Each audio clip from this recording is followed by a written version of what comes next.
doing this game also.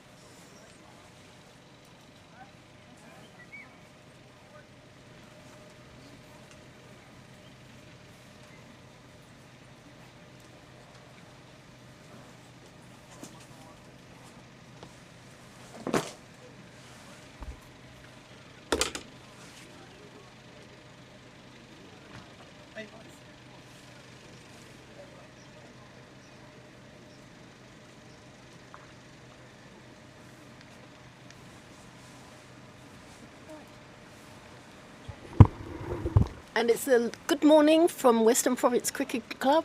A lovely morning here. A little windy, but shouldn't bother the players too much. And this morning we're looking at Sandy Smart playing Glenda Matthews. This is the first end. Some very exciting games happening today. In the Open Ladies, Colleen Picketh is playing Annika Sneyman, and the winner will go through to the final.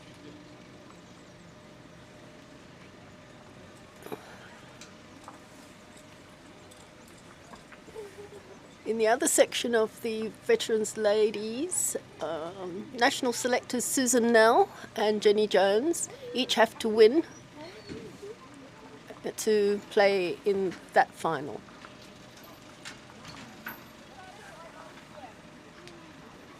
It's a really beautiful morning. Clouds just gently caressing the top of the mountains.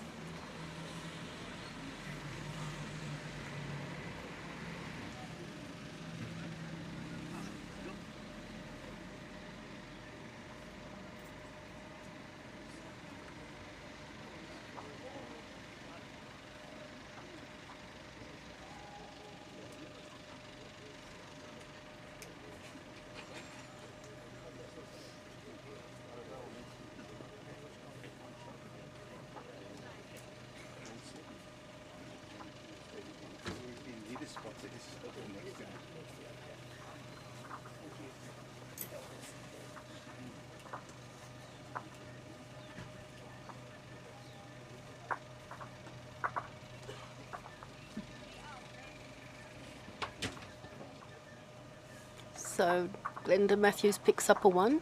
Glenda's from Port Natal, always there or thereabouts.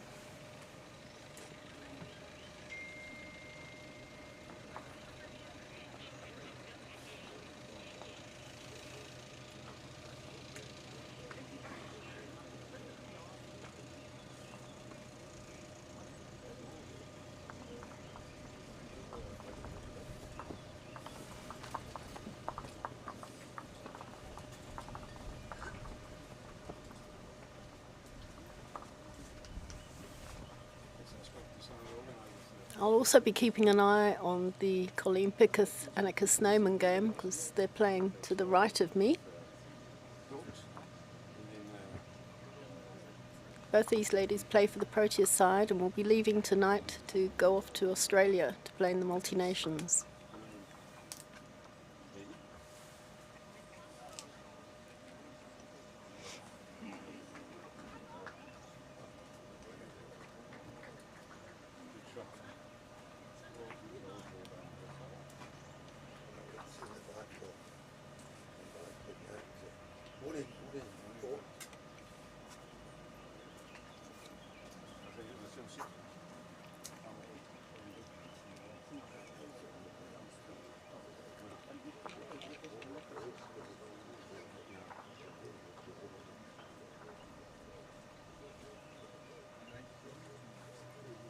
Lovely bowl there by Glenda Matthews.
Oh, and a great ball by Sandy Smart to lie the shot.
Another lovely ball by Sandy.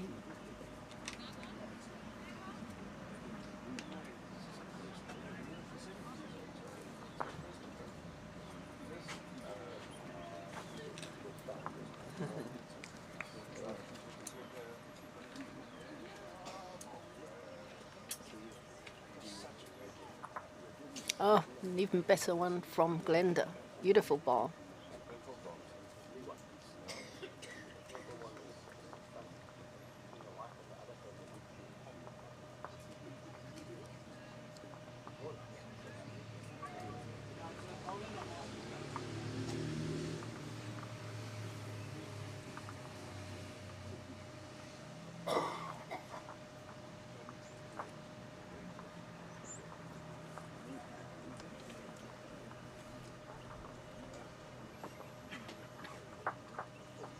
Oh, a great ball by Sandy.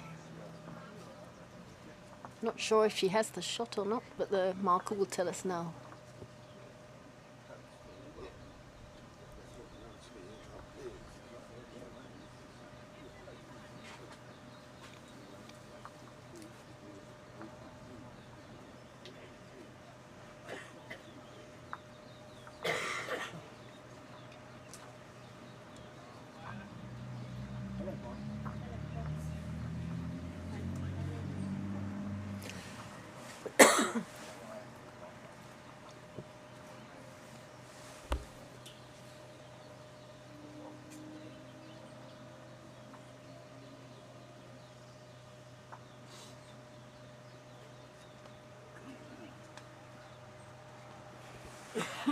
Sandy's got the weight. This is going to be a wonderful ball.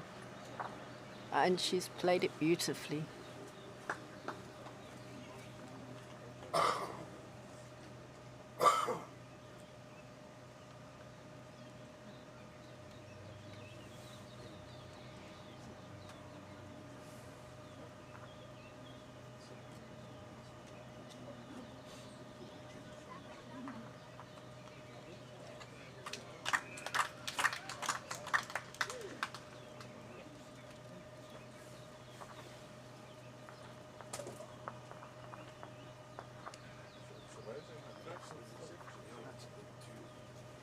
Oh, great try by Glenda. Just move the jack slightly.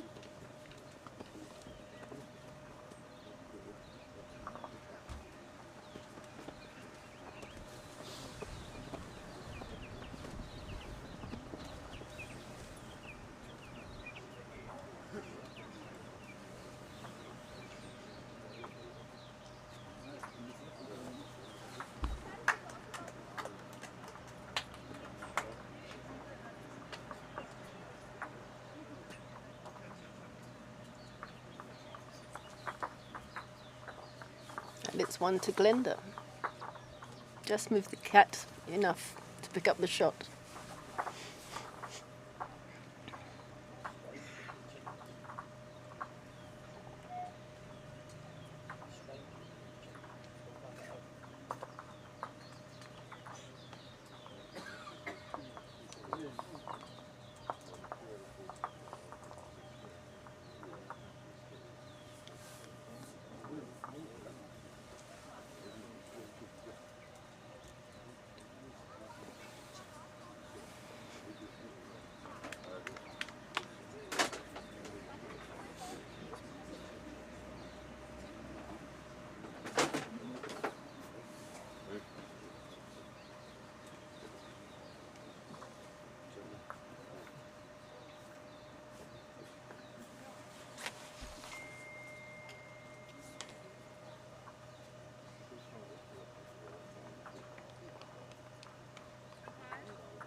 Lovely bowl by Glenda.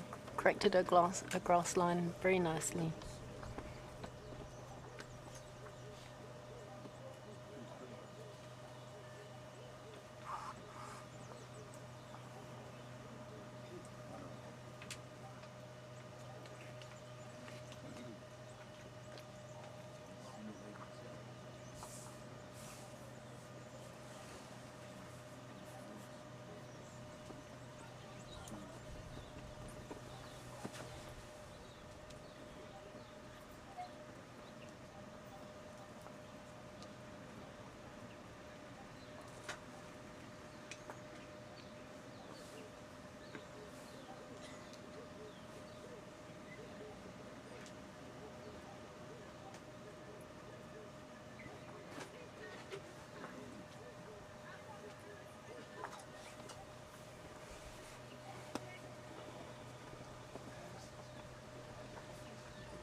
Oh, lovely line by Glenda. Just pulling up a little short.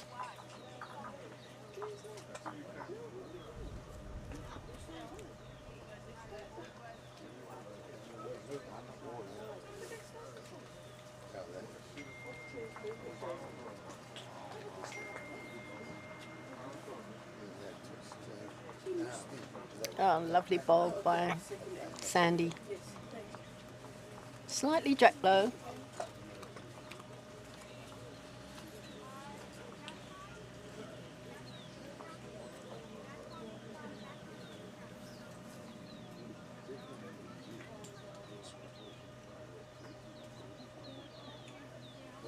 Lovely second shot from Glenda.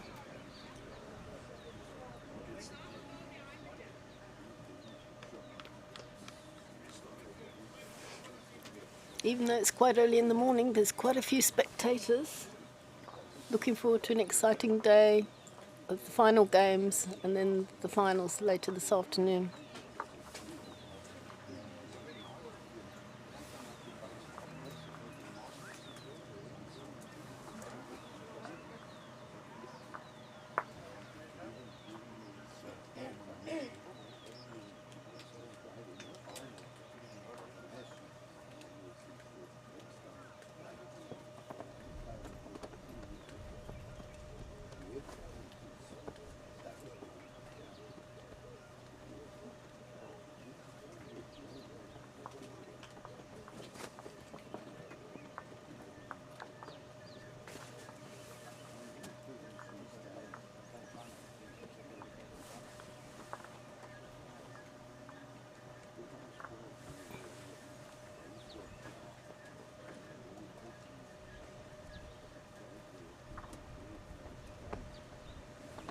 Oh, and beautiful bowl by Sandy.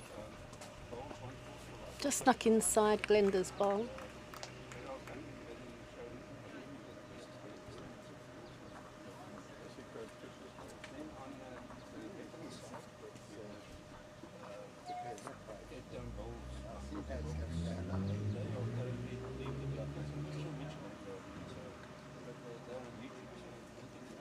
Looks like Glenda's playing with a bit of weight. Oh, beautiful bowl.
And Glenda picks up another one.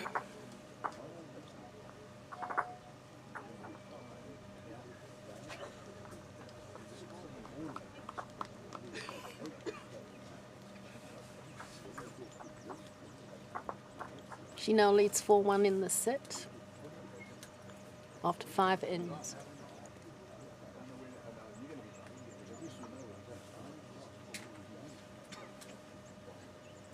Heather Boucher there, sitting to the left of Glenda. Heather Boucher is the president of Bowls South Africa.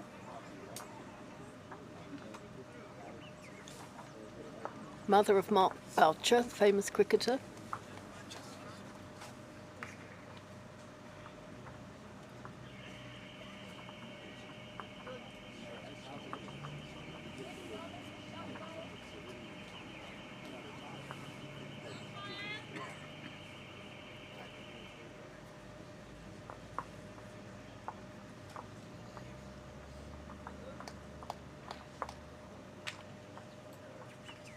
Oh, lovely ball by Sandy. She really needs to pick up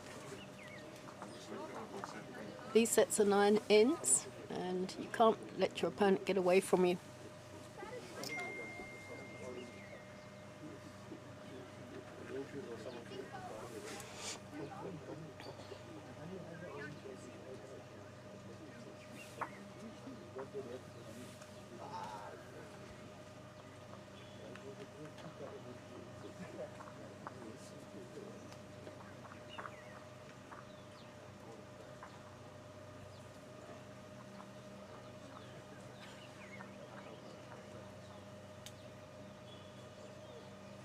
Oh, another beautiful ball from Sandy, and a toucher.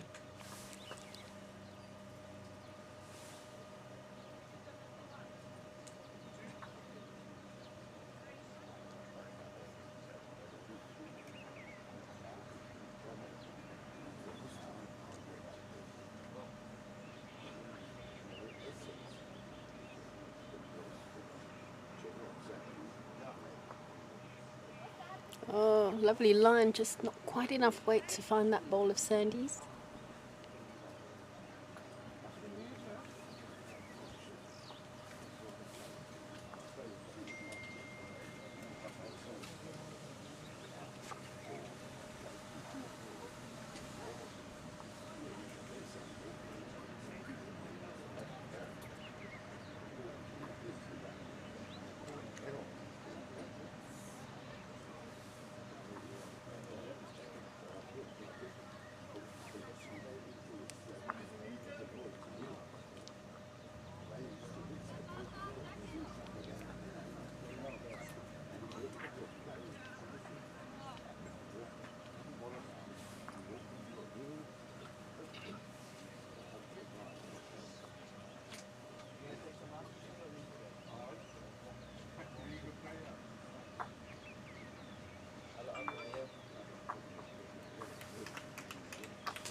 Oh, Sandy's really found her line and length now.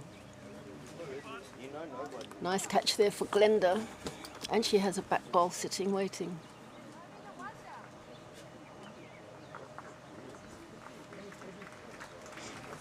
So if you're not doing anything today, come down and watch some really amazing bowls.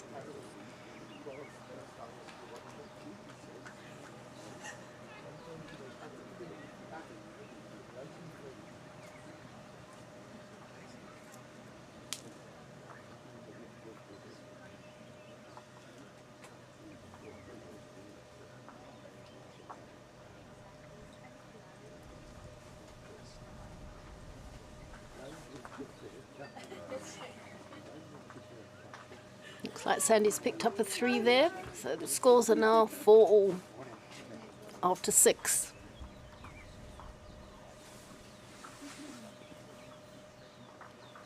Looks as though they're just about to light the fires for the burri rolls, which I can thoroughly recommend. And the beer is very cold. Entrance is free, so come and watch some amazing bowls.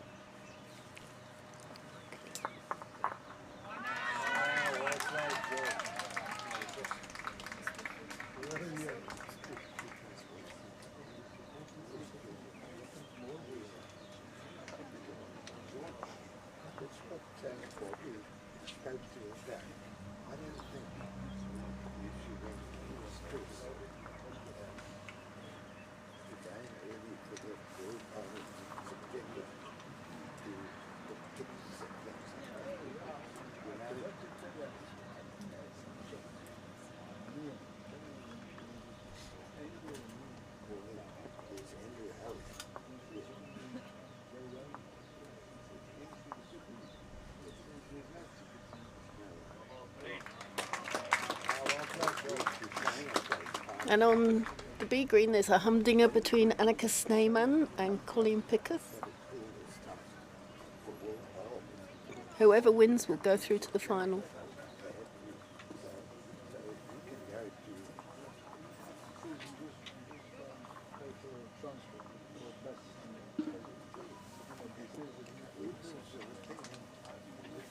score is 4-2 to Annika Snowman, and they're playing the 6th end.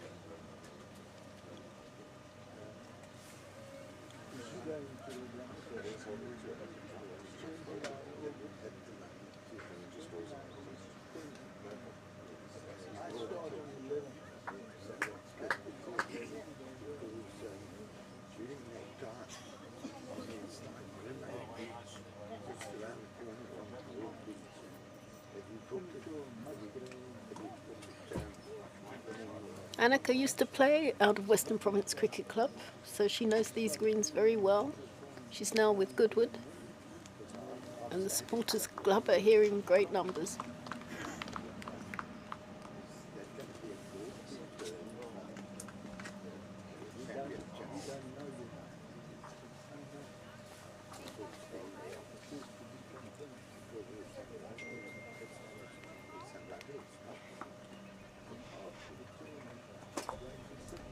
Sandy is playing so well. 3 beautiful bowls.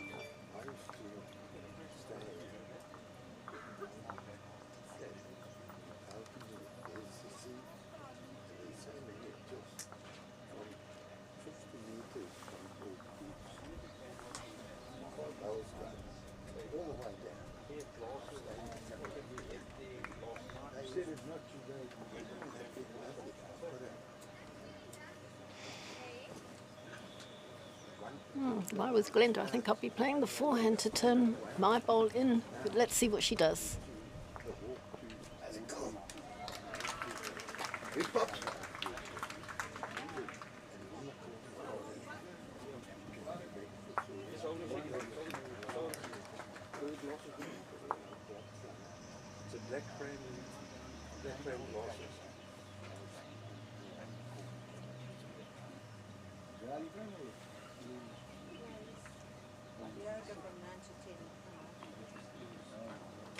Oh, just missed.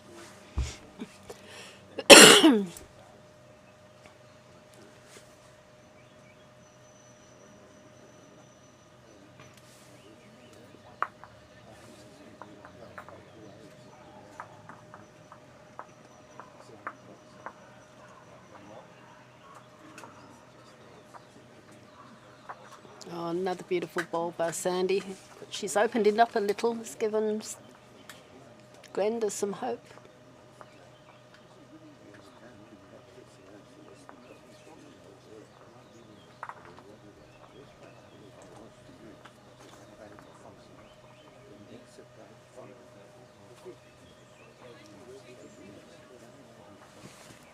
I don't think this ball is going to hold. No, it's cutting away. Weight was good though. Looks like another 3 to Sandy.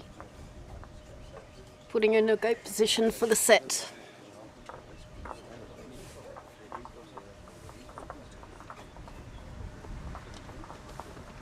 Yes, 3 out and a look.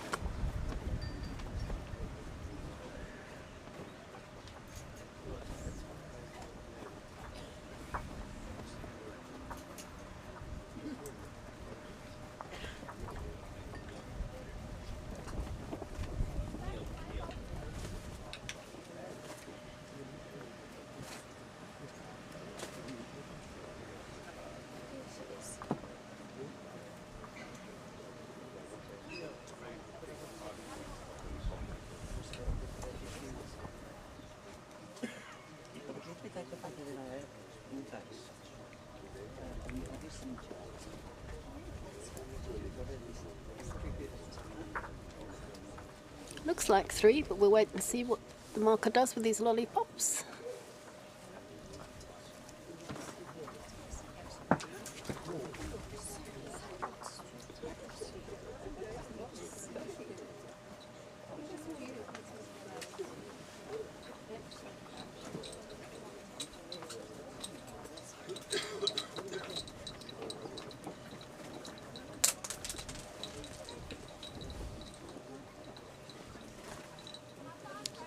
So that was a 4 for Sandy. 8-4, playing the 8th. Sets are 9 ends, so she's in a great position to take this first one.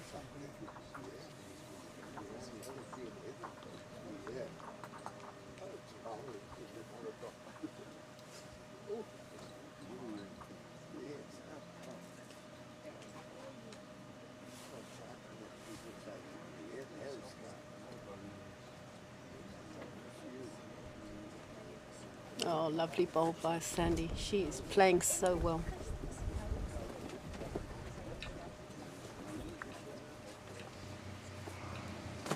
Putting Glenda under a great deal of pressure.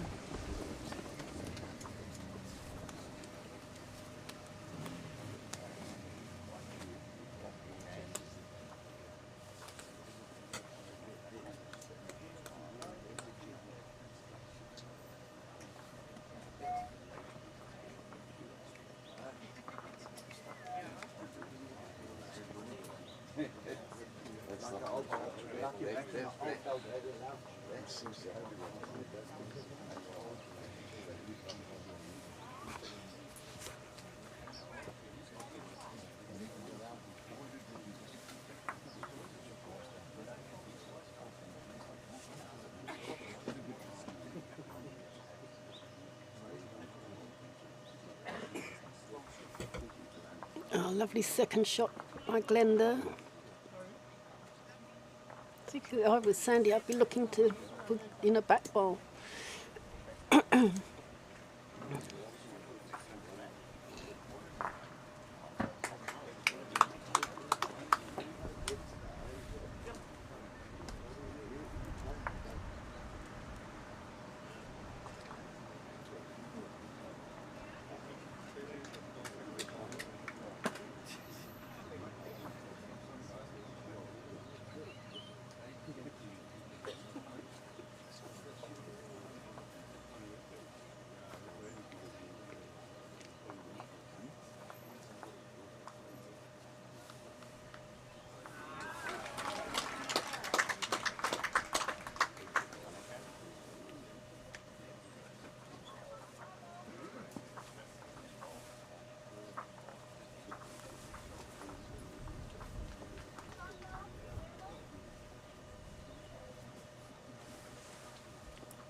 That front ball may encourage Glenda to play with a little more weight.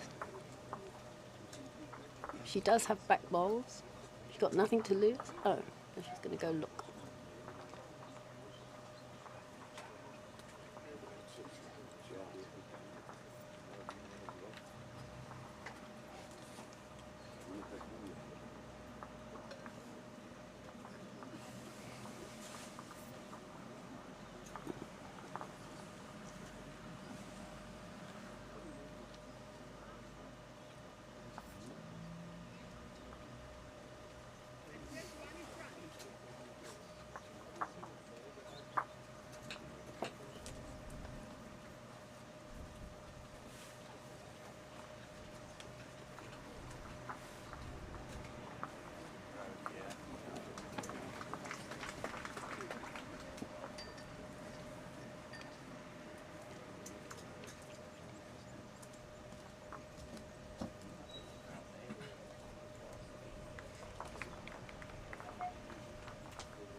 Oh.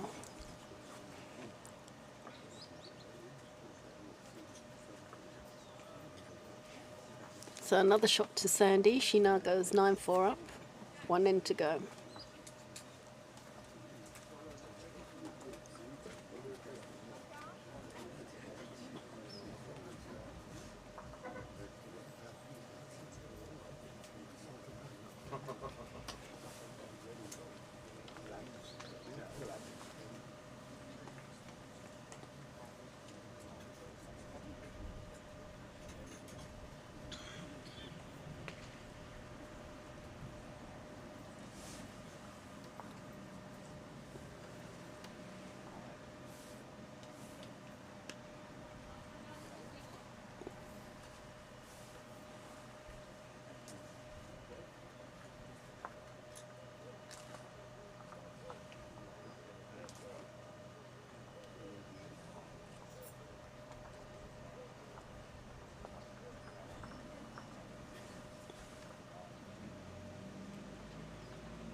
Nice try by Glenda.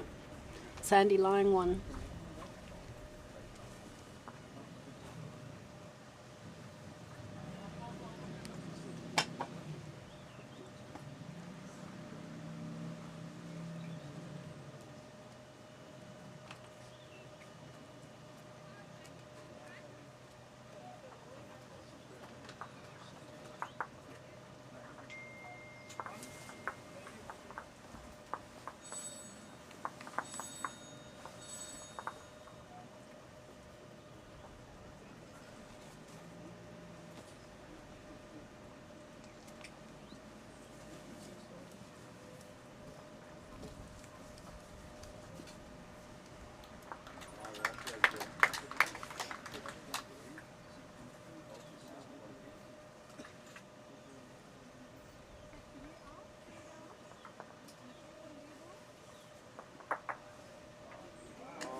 Just a slight delay while Glenda took a bathroom break.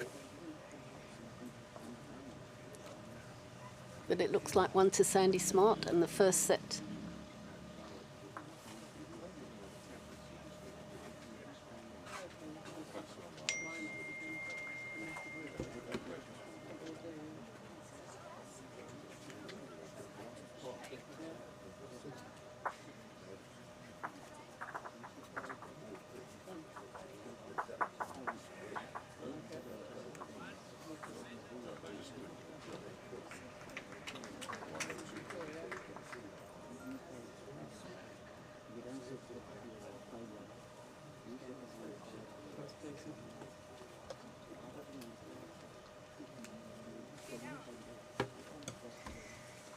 Neil, what's the score there? What's the score? 7-2. To Annika.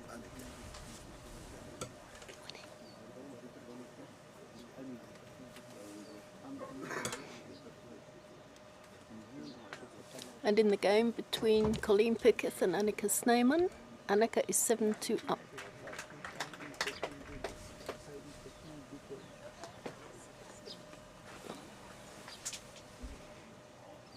Back to the ladies' vets. Sandy has just played a magnificent ball.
Glenda battling a little with her line. The weight's quite good.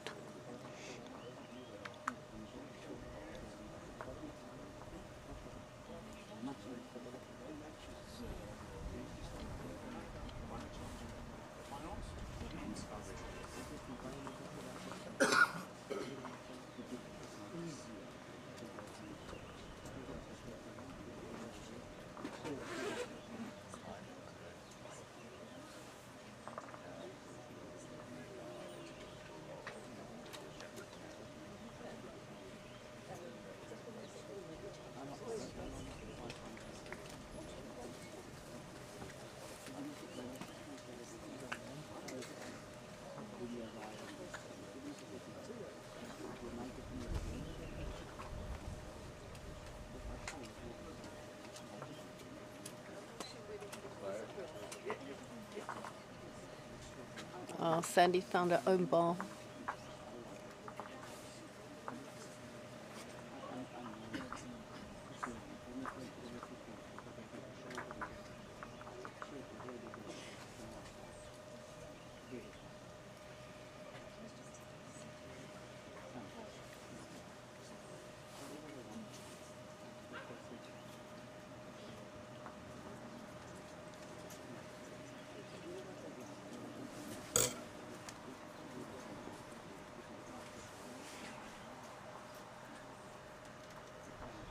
Looks like one of them look for Sandy. Great start to the second set for her.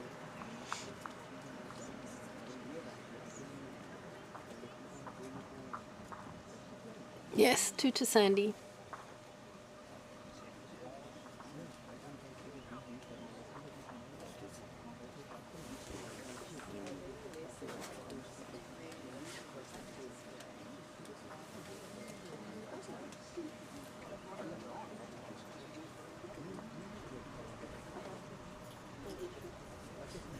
Greens are beginning to show a bit of wear. Unfortunately, the conditions of play mean that they play in the one direction every day of the championship. So the greenkeeper's going to have some work to do next week to get them back to their pristine best.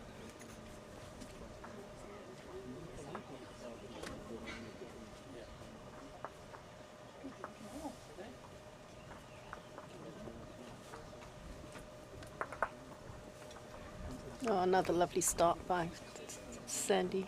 She's really putting the pressure onto Glenda.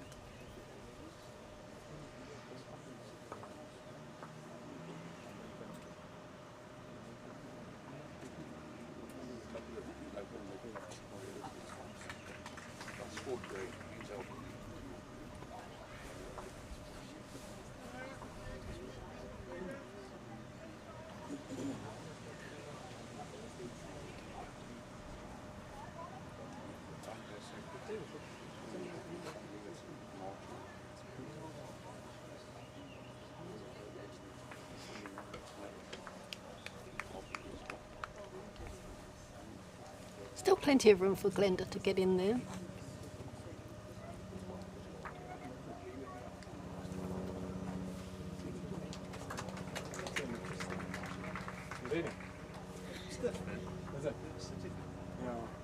Oh, great line, just not quite the running.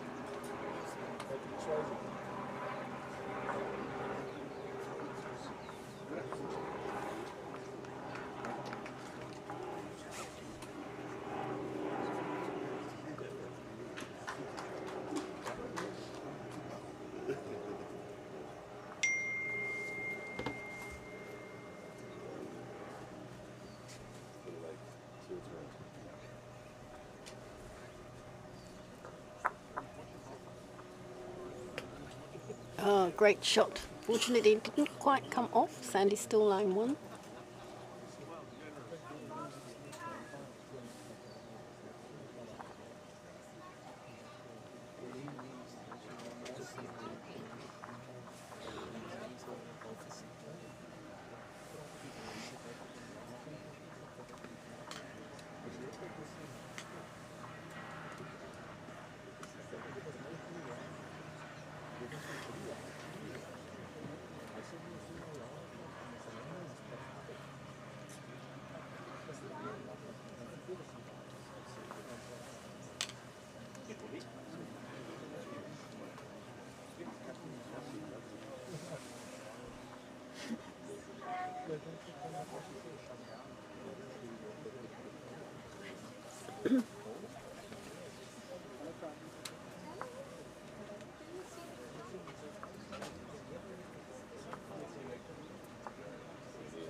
Oh, just too wide a line for that weight.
So the first set went to Annika Snowman, and Callie picked his one up after the first end in the second.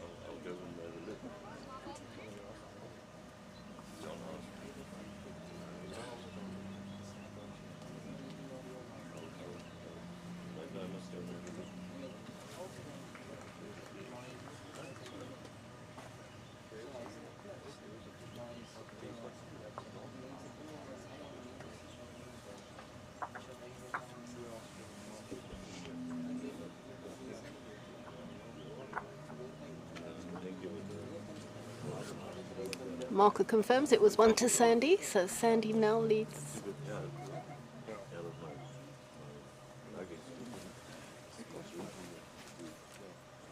Should be 3-0 to Sandy.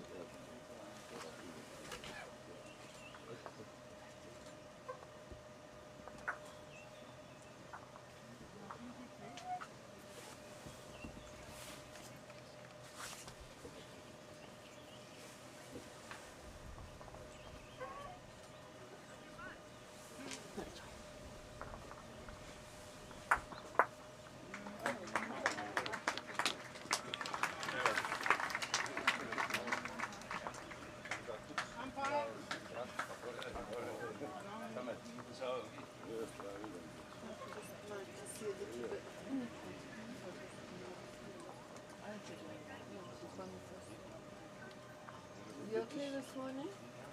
You okay? It was Brian. Is he here? Oh, of course.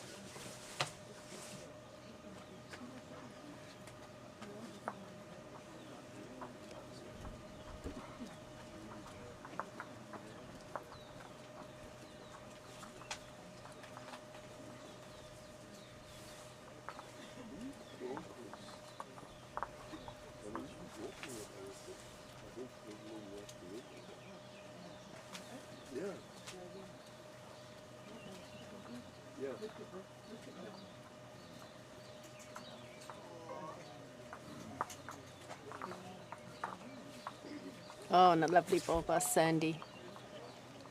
Fly the shot.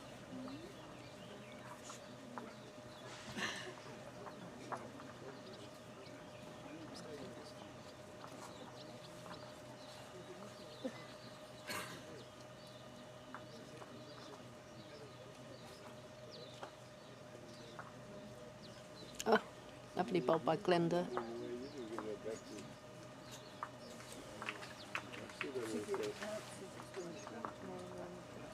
car the whole day. Stay here when you I think I will too. And then, my kitchen's not too bad. But, yeah, definitely comes to restaurants.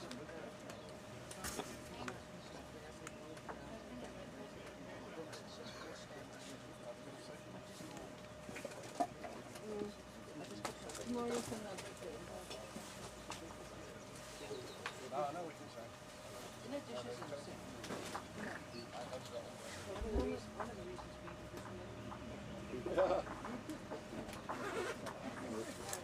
Turning Sandy's bowl out might have made a difference and brought in the front two.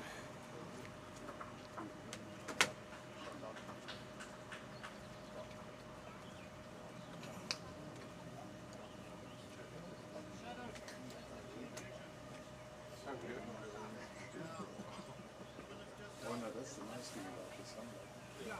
And then once the finals are on, your job is finished. Just do it.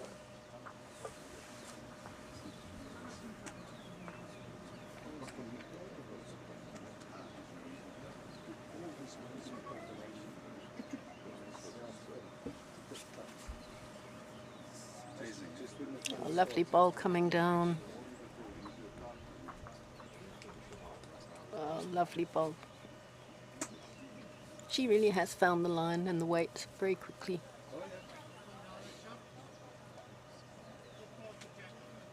That's what I did with 6 years ago. 5 years ago, something.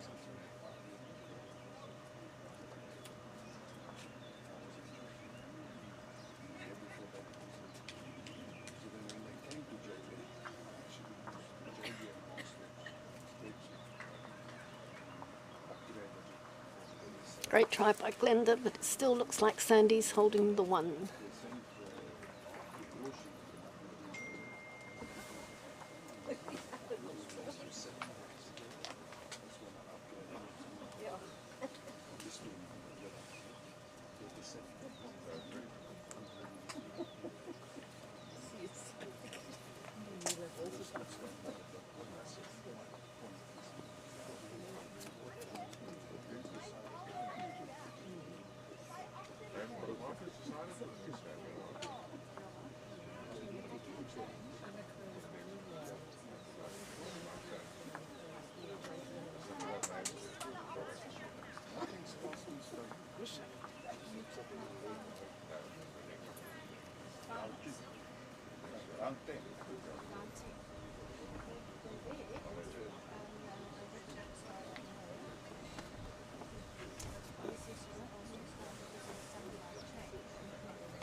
So you need to take double. But what we did, because we had sufficient, is first allocate greens to the markers that are set. Walking is A1 for the weekend, so the marker stays there. The benefit of that is first the next ball. Second, Very tight measure here. the players move that are marked or won't mark the same person over and over. And the shot goes to Sandy. Because they won't play the same. Otherwise, if you move the marker, the players move, and then let's say the marker is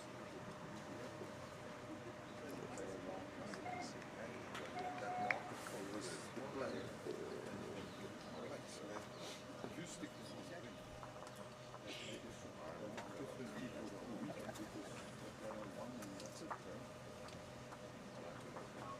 And it makes your life allocating so much. So it's 4-0 to Sandy after 3.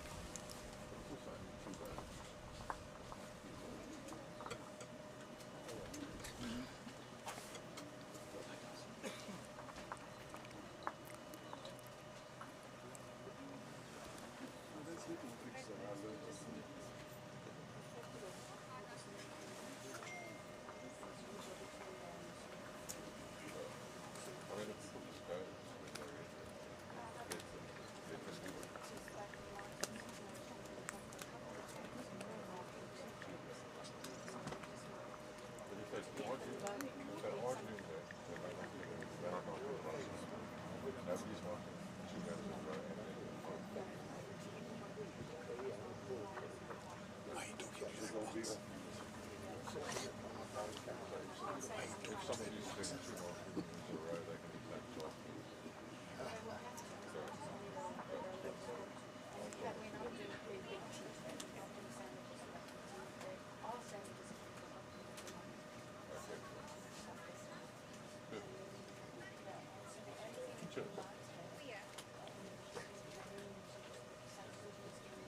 A measure.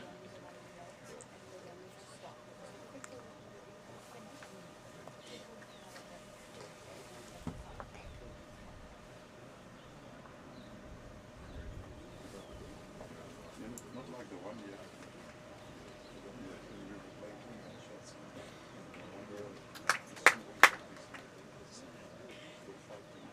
yet. Another lovely bowl from Glenda. Maybe forcing Sandy to change her hand.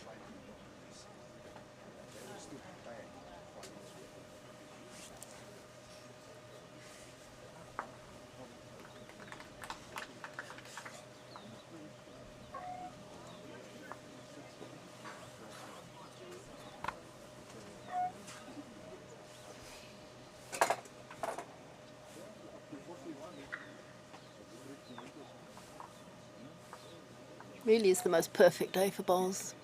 Little zephyr going through the trees here at Western Province Cricket Club. Bit of a wasted bowl there from Glenda.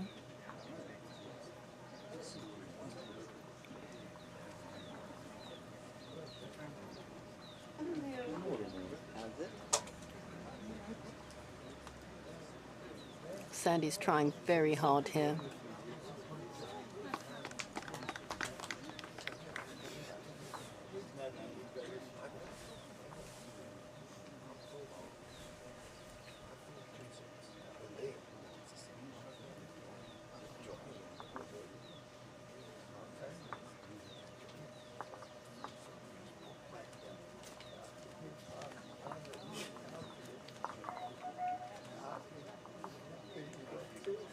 Oh, beautiful ball from Glenda.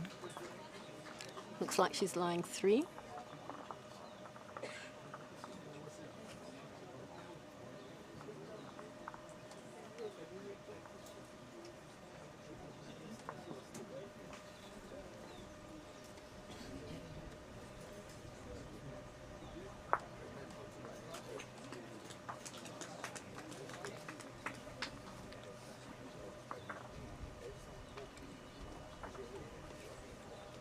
So Glenda's opened her account in this second set.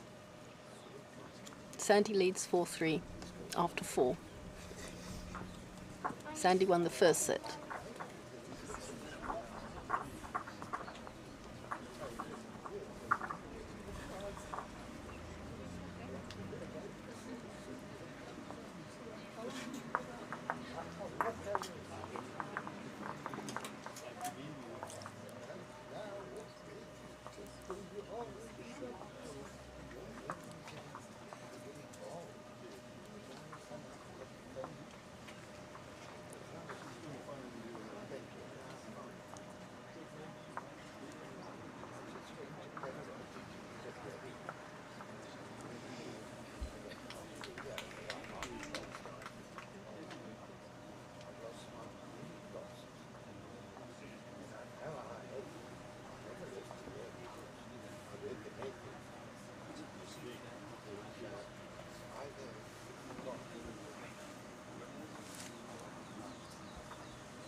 Both ladies battling to find the line on this end.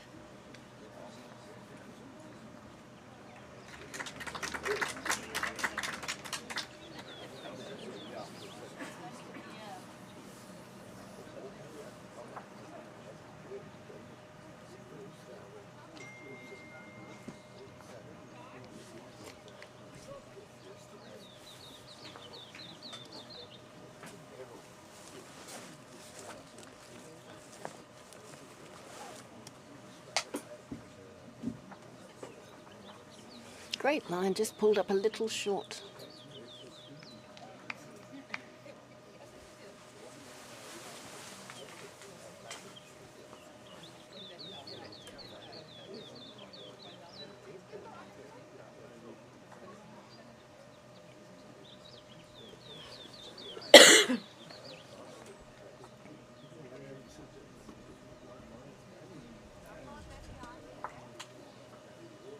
Oh, great try by Glenda.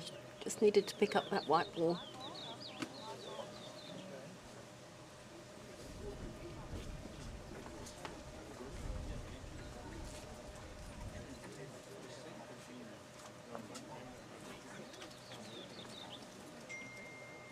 All depends on Sandy's weight with this one. She just needs to turn her own. And she's done it. Looks like one and a measure from here.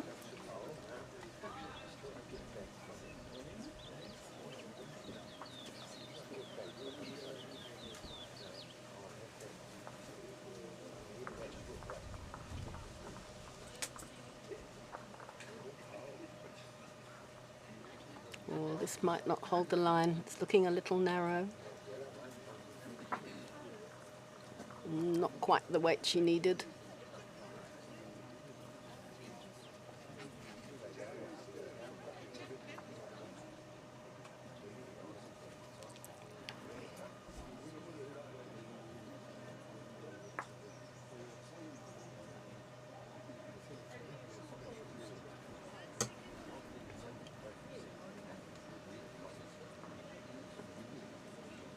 Oh, beautiful line, just not quite the weight.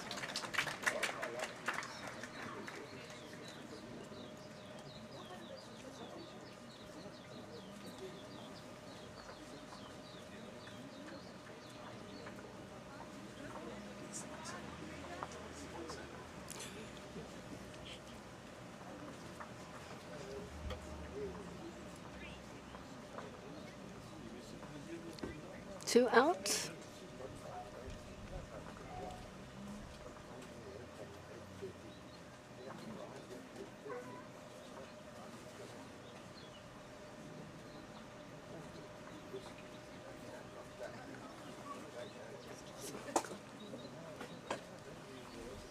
I think that was two.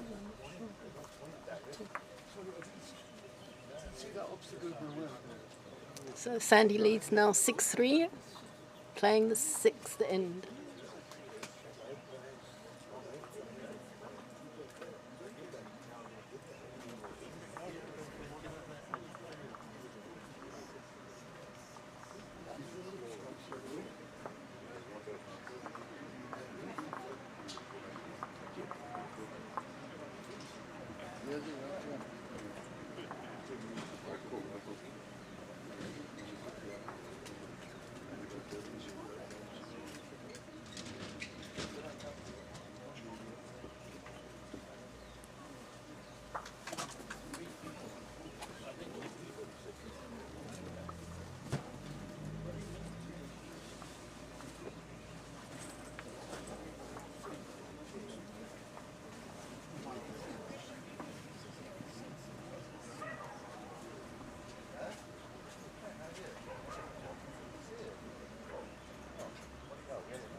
A lovely opening ball by Glenda.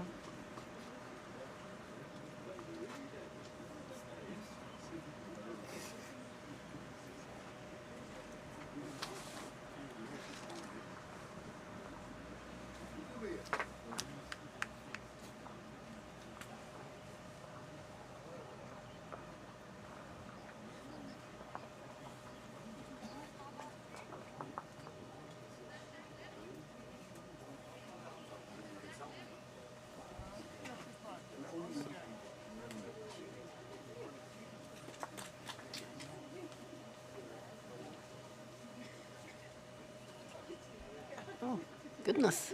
Little wayward bowl there.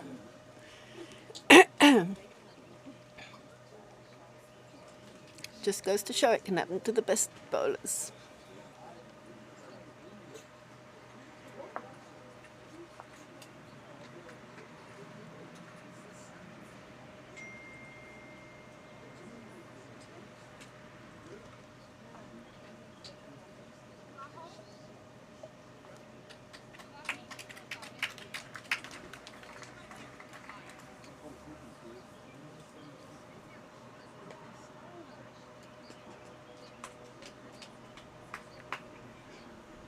Glenda really losing her line. The green is taking lovely grass, so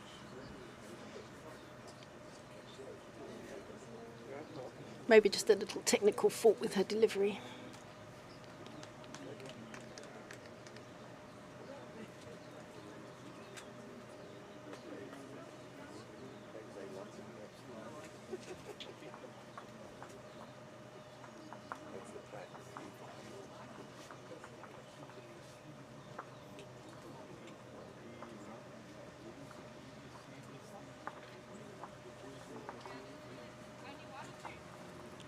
Oh, she corrected beautifully, but she found the hole. Always amazes me when bowls go through little holes. So it's definitely one to Sandy.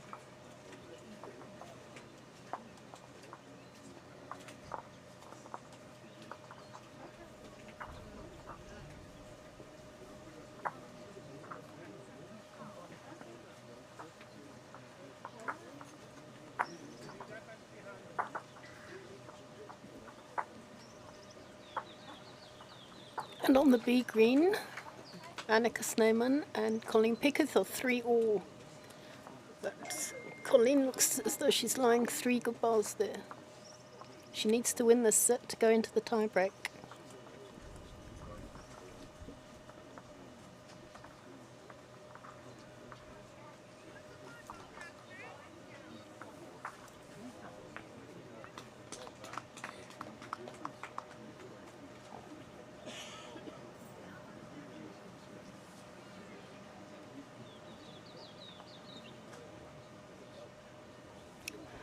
Annika's played 2 short bowls, so it looks like it could be a 3, maybe even a 4 to Colleen.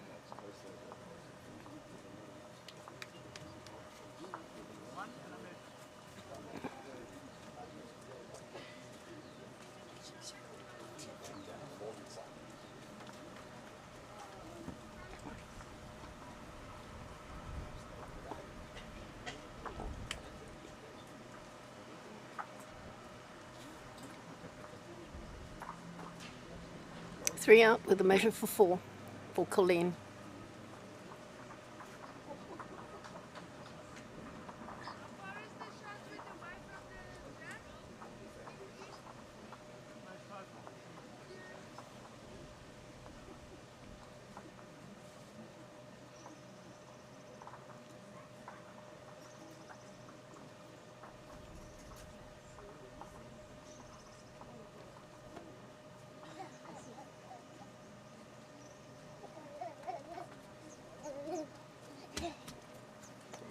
A lovely ball from Glenda. Line 2. She needs these shots very badly. Playing the 7th end and Sandy's 7-3 up.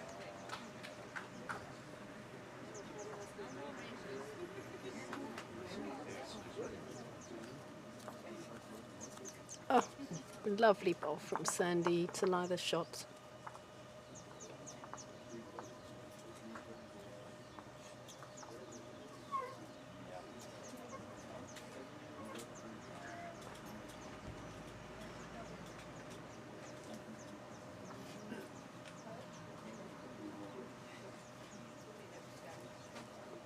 Oh, just missed.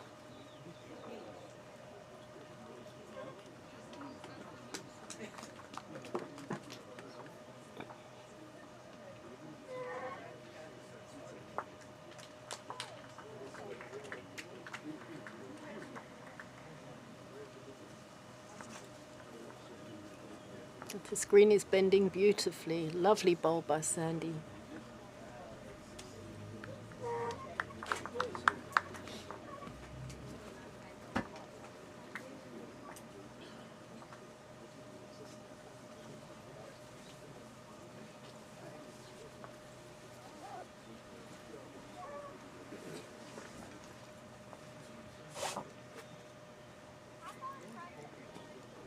Oh, another great try by Glenda.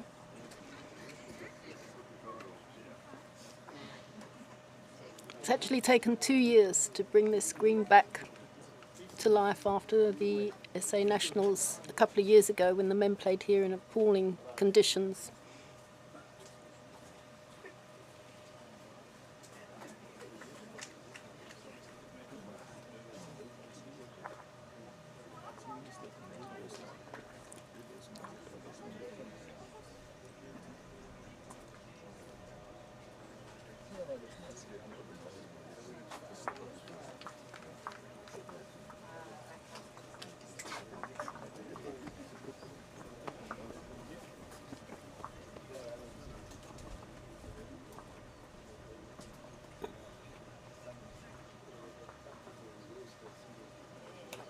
Oh, Colleen's just played a brilliant bowl to trail the white. She's leading 6-3 in the second.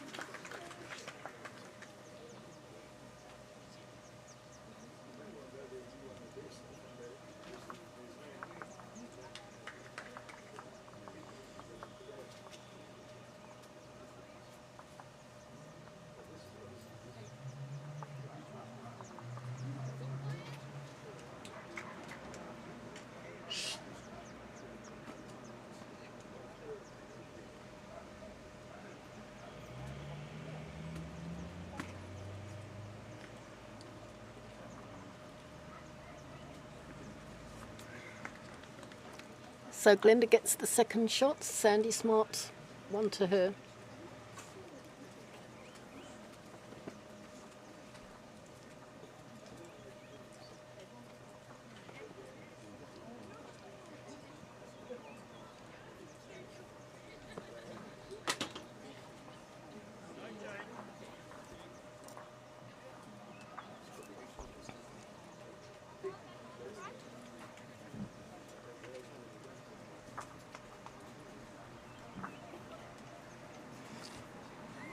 So Sandy leads 8-3, playing the 8th end.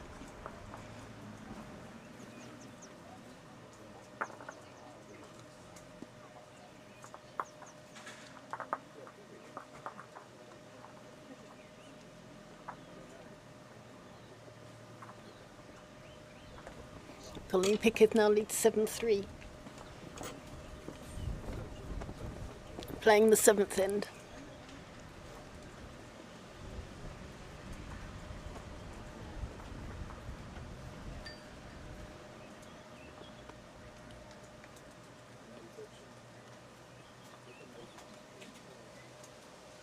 Oh, good start by Sandy.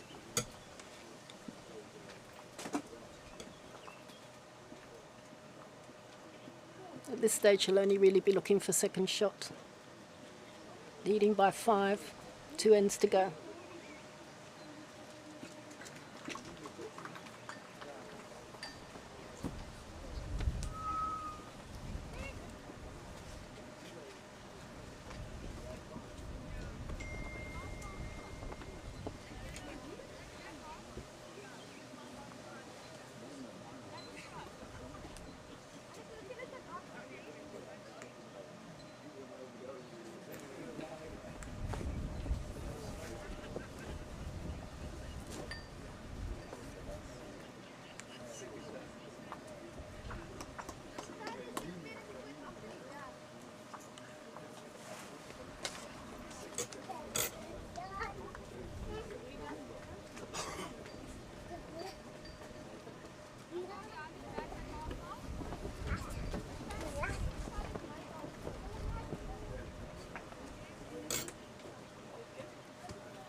Great try by Sandy. Glenda looks to be lying too. Sandy's opened it up a bit. She might consider a bit of a running shot there.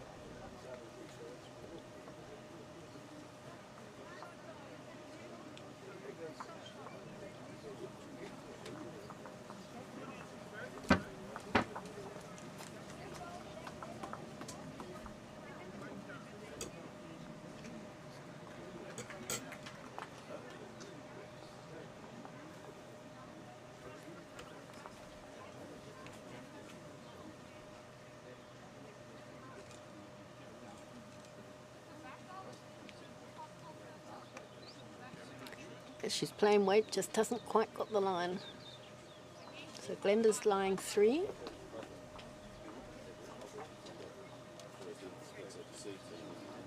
She picks up 3 here, that'll make a bit of a difference going into the last end.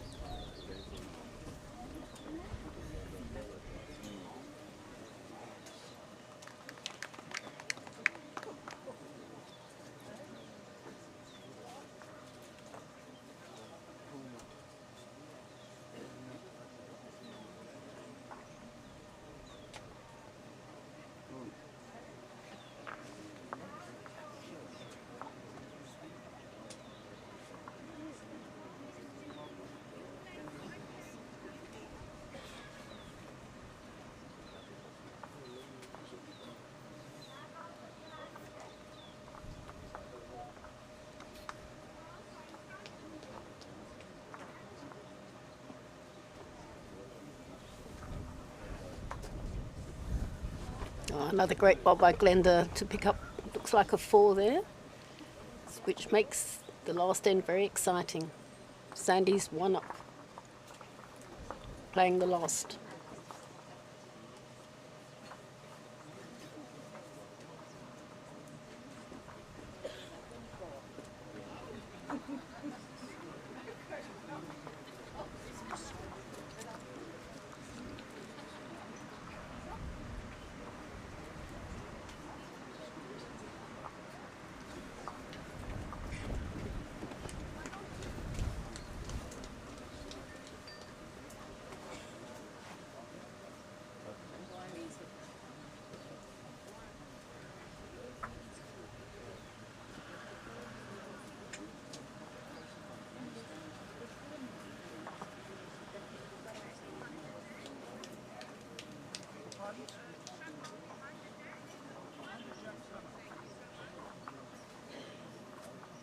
Yes, 6-4 to Glenda.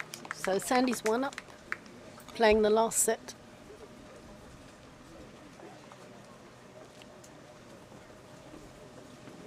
We could be in for a bit tiebreaker here if Glenda scores this end.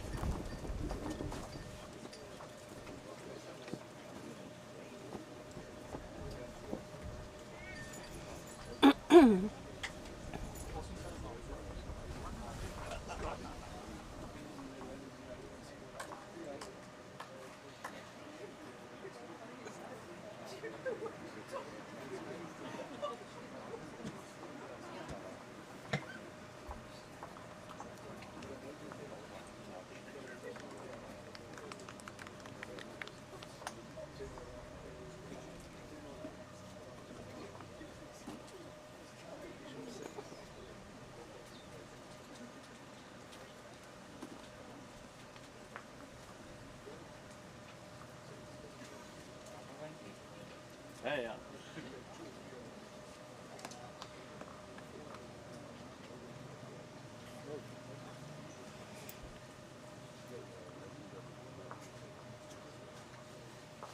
Oh, lovely opening bowl from Glenda, really putting the pressure onto Sandy.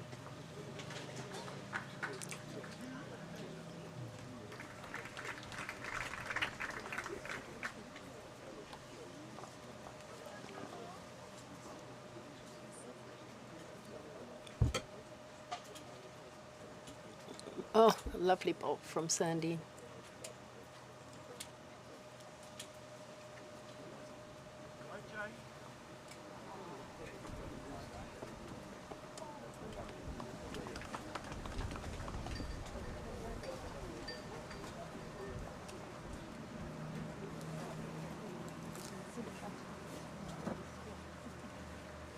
Oh, an even better reply from Glenda.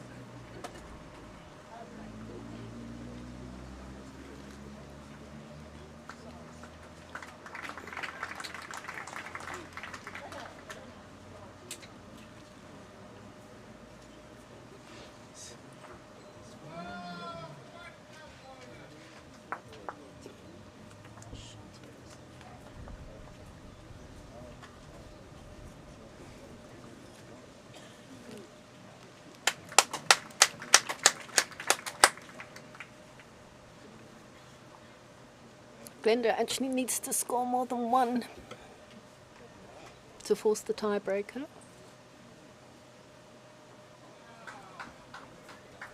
Because if they peel the set, Sandy will win because she won the first set.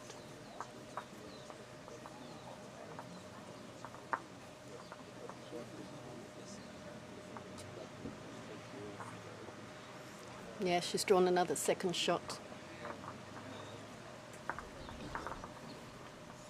Glenda's last bowl. Can she draw the second shot?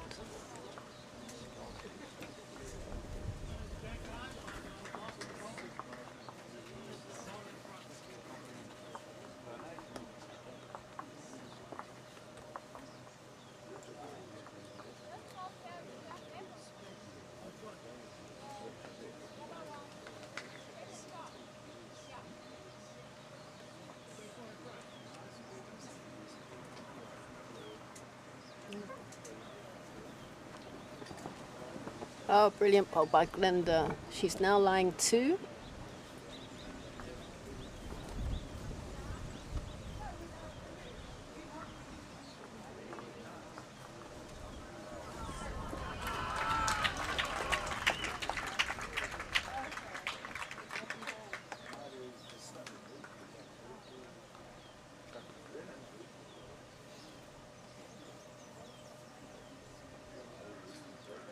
Oh, that's it.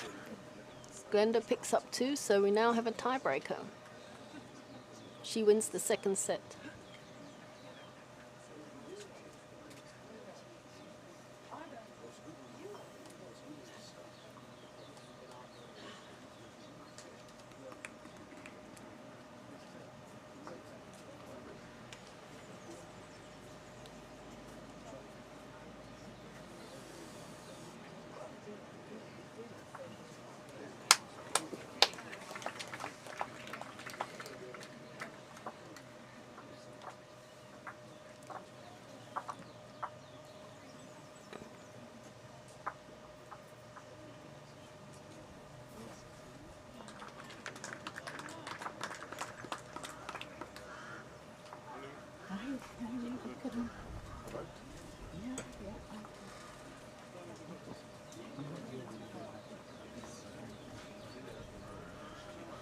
Also? No, I don't see anybody. And it's just that she's gonna come, but I don't want to throw you in faces in church. But they not throwing me in faces.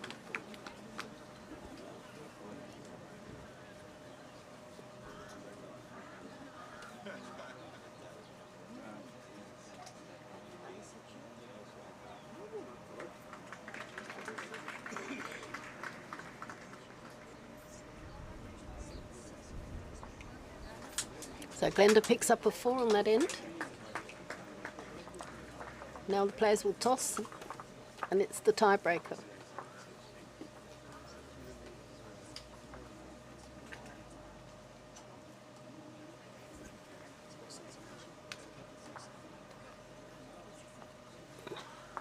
And on B green, Colleen Picketh and Annika Snowman. Annika is 6-7 down.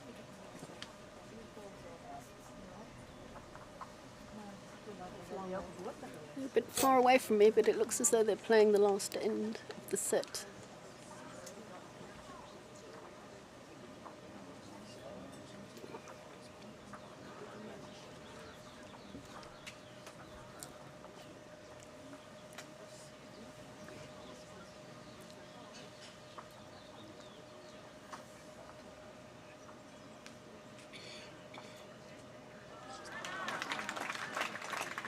And Annika's nailed the white ball with her first ball.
Oh, well corrected by Sandy.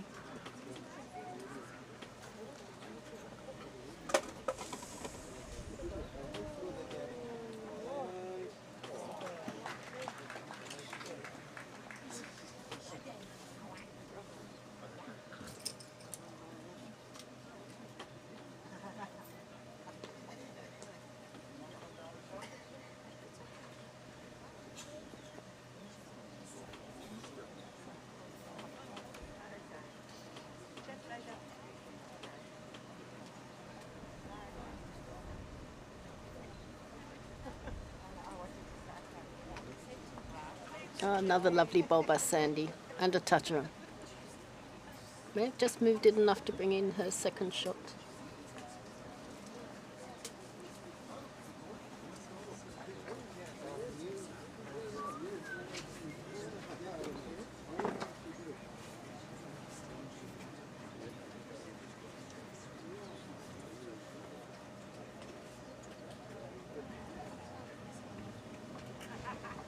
I think if I was Sandy, I'd be looking to cover those bowls of Glenda at the back there. Oh, she read my mind.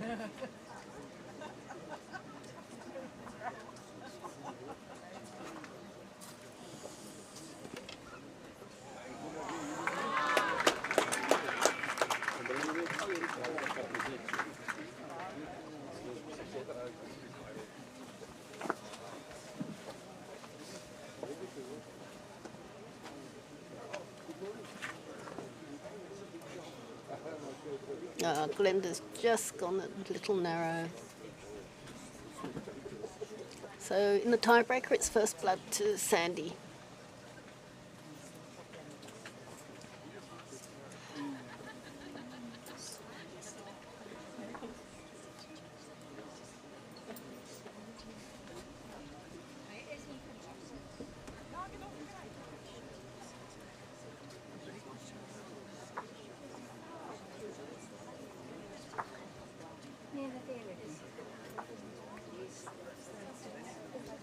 Yes, Sandy picked up a one there.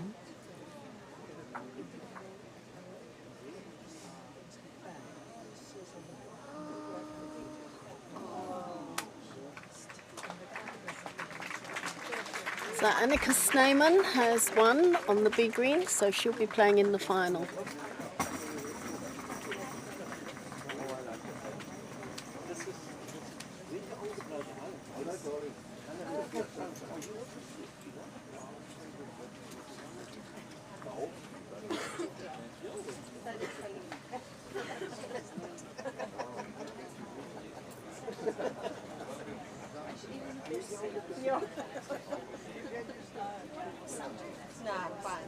Oh, lovely bowl by Sandy Smart.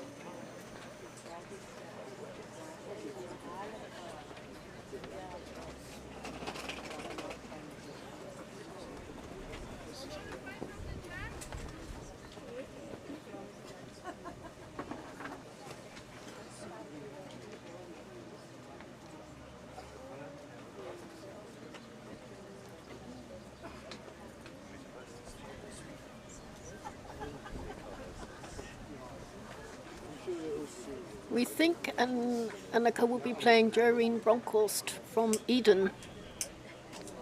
But she's still playing, so we can check on that for you later.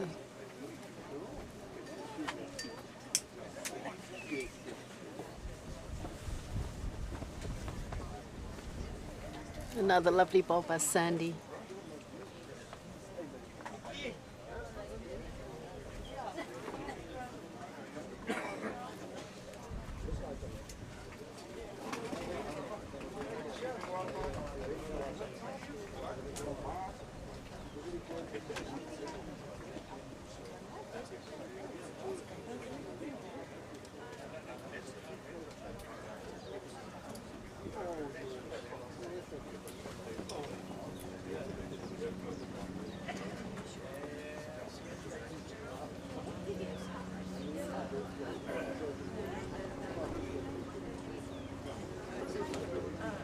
Oh, 3 beautiful balls from Sandy Smart. Really putting the pressure on Glenda.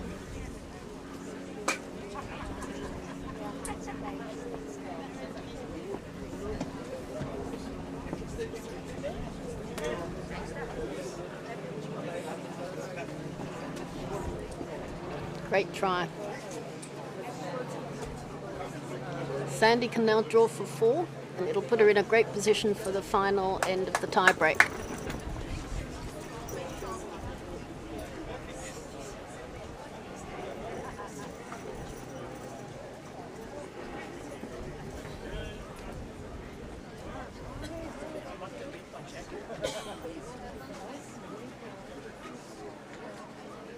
Oh, just slightly wide. But the weight was beautiful.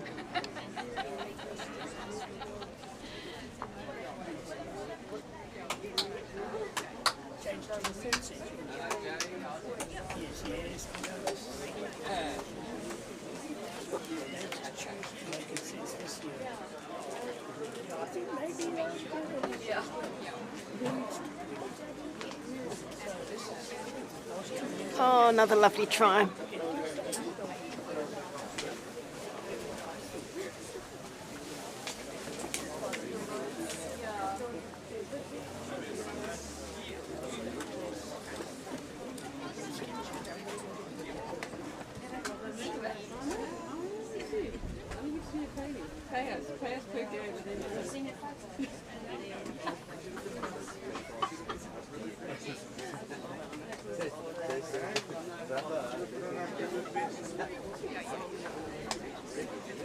Yes, Sandy picked up 3 there, so she goes into the final end 4-0 up.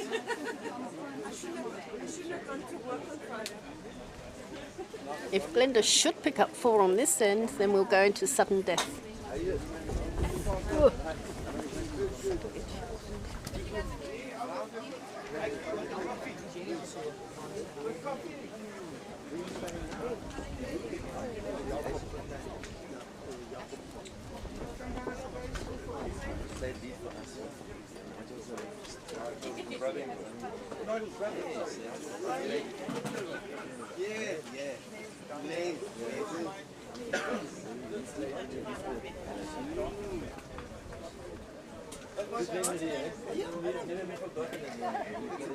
He made a lot more bowls when he was jailbreak.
Oh, lovely shot by Sandy. Little behind. On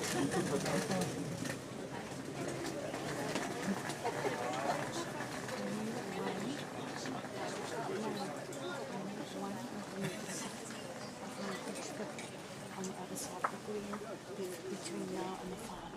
But we need to drag them up from around the canvas to get them. Okay, so then I need us to find. This is one of the loosest sends we've had in this game. A little breeze has come up, so I'm not sure if it has changed the line. Oh, but Sandy's just drawn a perler. And she has a lovely bowling position. So I cannot see Glenda picking up 4 on this end.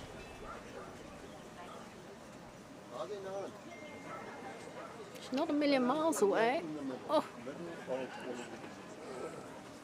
So that's it. Sandy Smart wins on the tiebreak.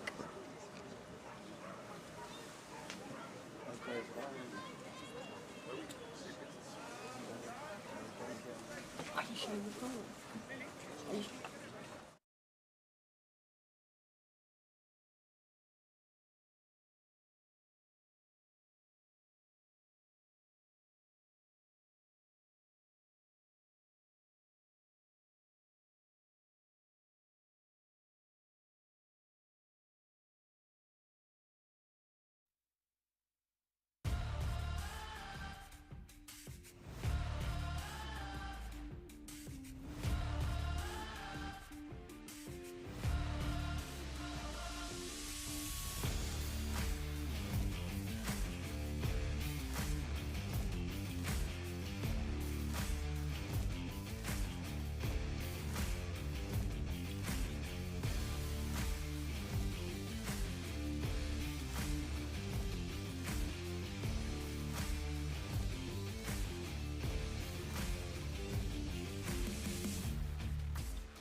Yeah, good morning to all the viewers.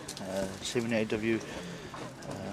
Welcome back to Western Province Cricket Club for this final session of the 145 viewers. Welcome back to Western Province Cricket Club for this final session. Streaming the men's Veterans Masters. We've got Callie van der Merwe from Boland versus Brian Dahl from Johannesburg. And they just got into the first end.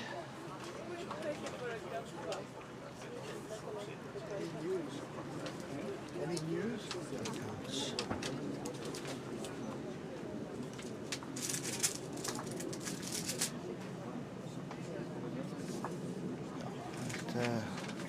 Looks like Brian Dahl's holding the shot there. I was just my ad this morning. We've had some very exciting bowls. The likes of Anneke Snyman and Colleen Pickett playing against one another to get to the final. So it was pretty much like a semi-final this morning, and what a game it was.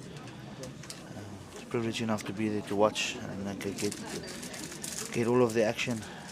And Anneke Snyman coming out on top. So yeah, Anneke Snyman will be playing in the final. I think the winner of the other ladies section in the Open Ladies Masters was Jolene Bronkhorst from Eden Bowls. I think she went through unbeaten in her section. Men is still unclear at this moment. They just started their last session. A lot of possible results that can still occur. So yeah. Good ball there from Brian Dahl. I think he's just drawn a second shot there. I think he was holding one.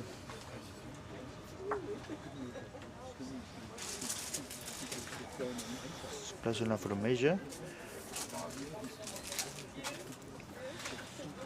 So after this section, we'll have probably about an hour's break, and then we'll get to the finals, which should be very, very exciting.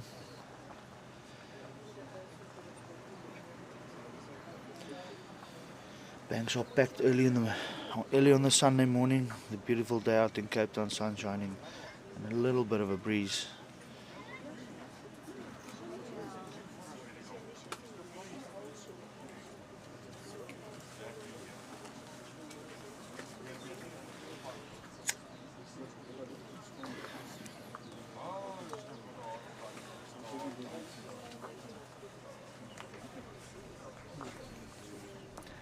Something I need to mention this morning is for people that's watching the bowls on YouTube, we need more subscribers. So if it's possible, go and create yourself a profile on Facebook, because you need to have your own profile to subscribe to the channel. So please, if you're able to, get onto YouTube, create your profile and subscribe to Cape Town Bowls Talking Heads. There's pretty much 3-4 years content to view, and a lot of exciting stuff coming in the near future. Working hard on promoting the game of LawnBowls, and we're purely doing it for the love of the sport. So once again, I put my plea out to the bowling community, and more so the youngsters, get a glimpse of the heroes wherever we stream.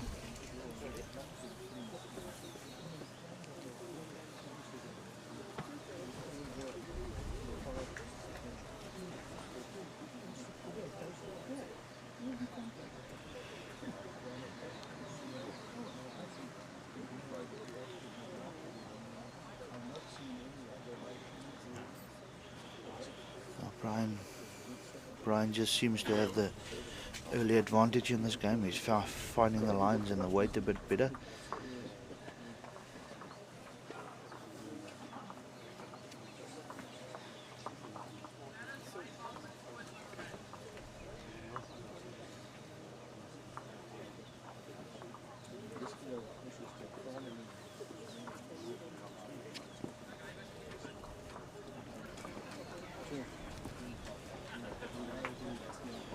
Callie looks like he's just played it under the line again. Decent way to try and touch the white or rest the shot ball.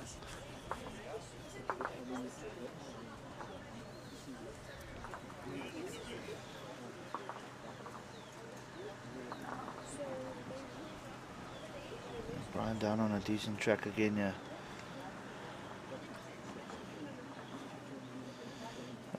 Also to mention the breeze has been gently picking up here. I'm sure we won't get to gale force winds, but as the day progresses, I'm sure the wind will play a bit more of a role in the way the bowls react.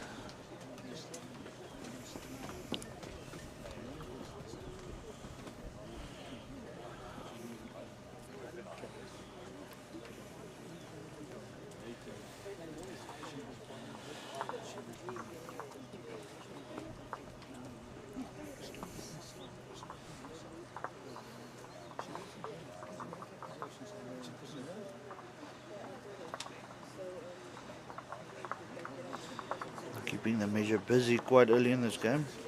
The second end, and he's just measured in both.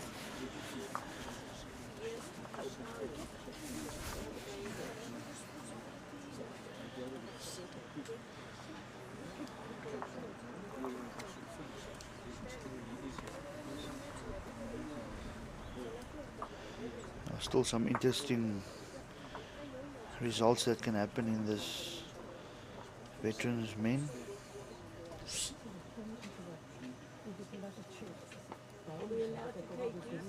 I think Rudy Jacobs is on top of his section. You've seen we weren't able to finish the full game in the last session yesterday because of our dear friends at ESCOM load shedding.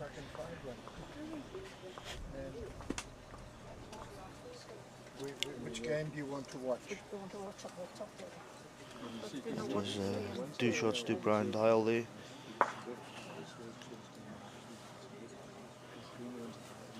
Brian Dial 4-0 up after the first 2 ends in this first set.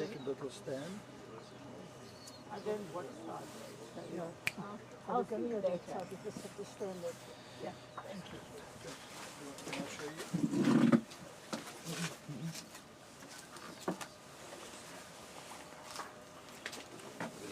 Stepping out. Yes. Yeah, I'm going to hand you over to Wade Pretorius. He'll be taking over the commentary for the rest of the session.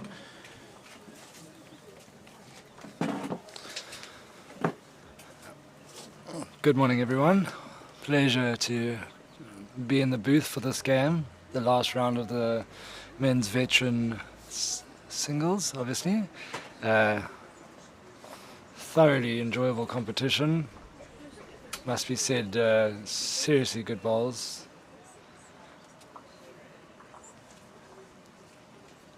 And stepping into the booth, Callie van der Merwe, obviously fond memories of this green.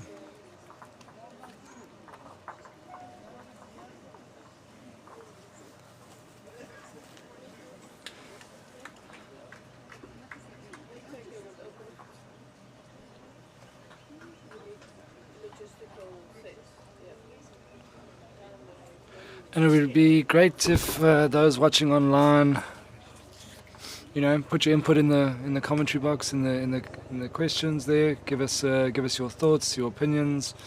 Voters tend to have a lot of them, so it'd be great to get you guys involved. And yeah, let's make this interactive. Have fun out here as we enjoy the excellent bowls. We've got Krishnarish, the marker. And the sport has certainly taken a good leap up in terms of the marking has been brilliant, you know, keeping the spectators involved and up to date with the lollipops. You know, you don't have to wonder and strain and guess, and it helps to put the match into context, which is a pleasure. So sport has certainly taken a couple of leaps up in the past few years, and lovely to have so many different viewers from all around the world tuning in.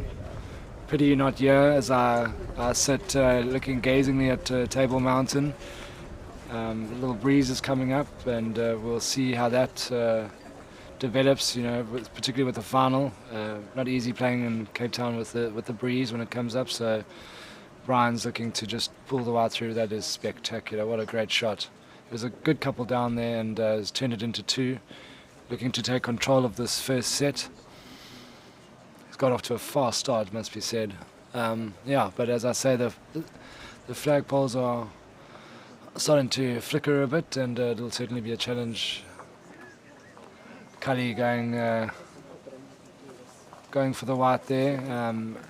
I must have said it 100 times already this weekend, but the weighted shots certainly proving a challenge. The players are taking what they think is a good line, and the ball's not coming back as they think. So I think the strategy, having watched a few of these games now, is certainly go straight at it with full pace. Callie was down 2, so he couldn't go down more than 2, couldn't really take his shot out. But obviously that's the beauty of the sport. We're watching and we're looking, and they're involved in it and trying to keep up their good mental fitness, because it's obviously been a grueling tournament. There's no tournament like it in terms of just the talent that you have to face every game, and then obviously get to grips with your own ebbs and flows in your own game as the weekend goes on. But you can see Brian Dow with a great shot there to pull 2 and 6-0 up.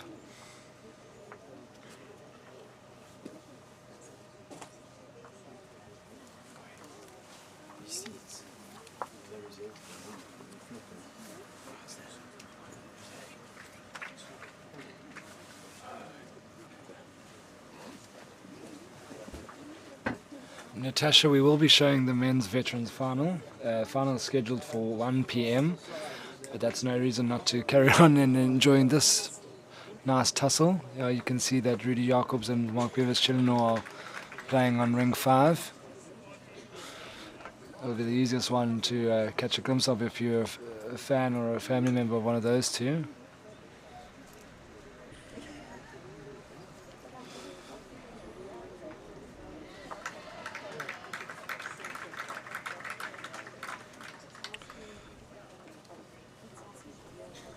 And obviously the place to stay true to is Cape Town Talking Heads.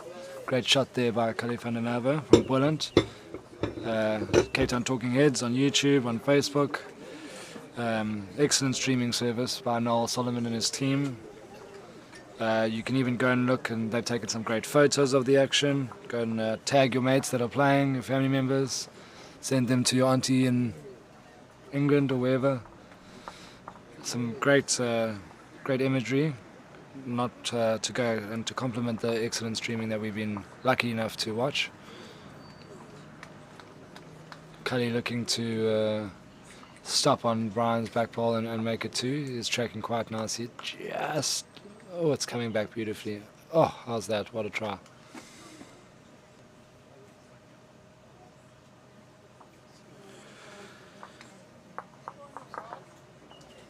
As mentioned, Callie van der Merwe will enjoy this A green. He got a bronze in the not a bronze, it was his gold this is where he triumphed in the SA Nationals when this venue hosted the SA Nationals in 2021, and followed it up with a bronze in the Masters at this event last year back in Wingate Park. See, change of scenery this year, but Callie, there's 2 massive titles, but he's also a gold in the 2004 All Cape Fours and a gold in the 2014 SA Inter-Districts, and then a bronze in 2017 Inter-Districts. So he's a seasoned campaigner. In fact, he plays a lot of bowls, obviously being Boland with Mark Bevis-Chillenor, who's in the game next door against Rudy Jacobs, so they'll be looking to sort of put that camaraderie to work and cheer each other up. Callie's off the mark here, but got a little bit of a mountain to climb in this first set.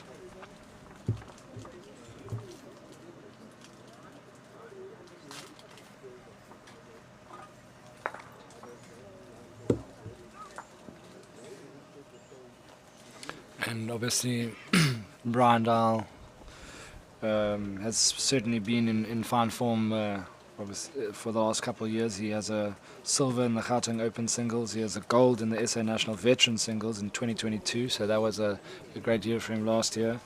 And 2 silvers in 2021, Veteran singles in JBA and the Veteran Masters in JBA, 2 silvers, playing out of Bedford View in Joburg. And he was part of the gold winning team in the SAB Interdistricts in 2020. So last 3 years, picked up his fair share of silverware. Looking to finish the group session strong here. Won't have it all his own way. Callie is looking to fight his way back into this first set.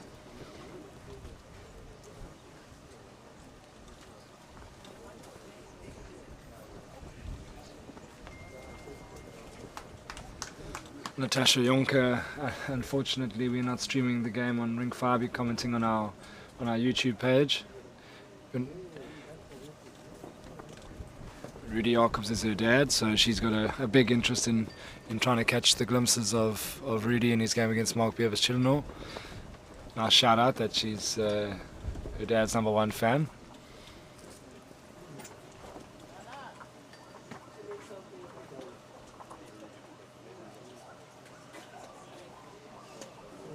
That's a nice shot ball there from Callie, holding 2. Looking to halve the deficit as we have 2 sets of 9 ends, and if we tie it after that you go to the tiebreaker. But Brian drawing it beautifully there with his 3rd ball. Callie will now need to just roll that ball through.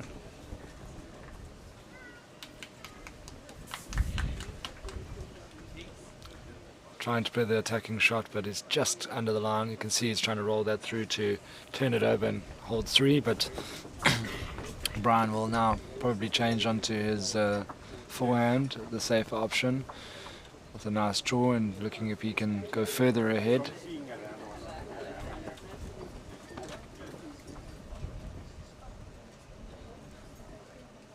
Oof.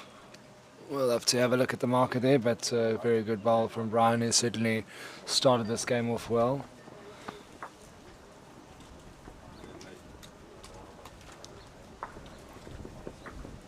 And just a fantastic tournament. In the Open Ladies, we had a thrilling contest between Annika Snyman and Colleen Pickett, obviously both seasoned Pro Tour campaigners, both on the plane on Monday to the Multi-Nations. And they had to play off for a spot in the final. Both were unbeaten to that point, and it was a great game. And Annika just got in front there and held on for the victory. She won the first set and then avoided the tiebreaker in the second to progress. So she's looking to take that gold medal on the plane with her. As we see the measure now between Brian's second shot and Callie's first.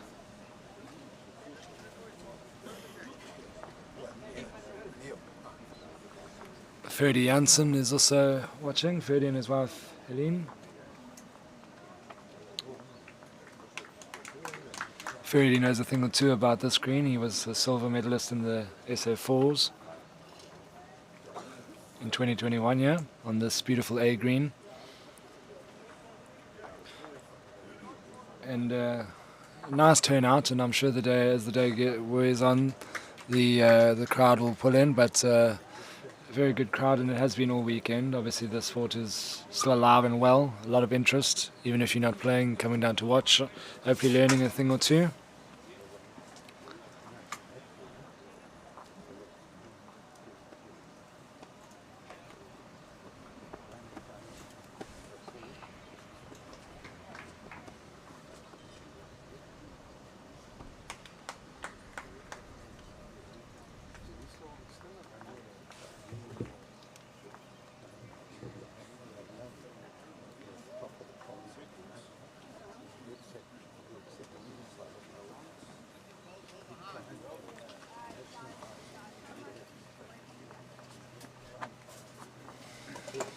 Having focused on this Ring 6 for our streaming, we've certainly learned the lines and how reliable it is. A lot of players have preferred this this backhand towards the clubhouse. Callie's obviously showing us now the vital importance of your first bowl in singles. Just means so much not to give your opponent a gap. You heap the pressure on. Singles is certainly a pressure game at the build-up. And a great response from Brian. Superb response. He's really looking to make a mark early here in this first set.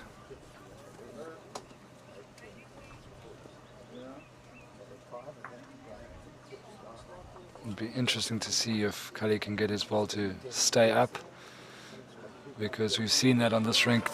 You narrow your line and it tends to do a bit. Swings more than it does on that good drawing line.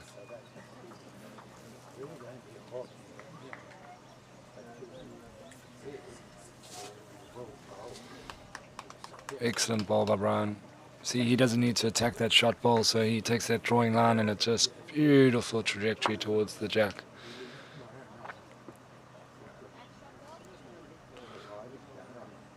And again, we see it just under. You need a lot more weight than that, you feel, to keep the ball up.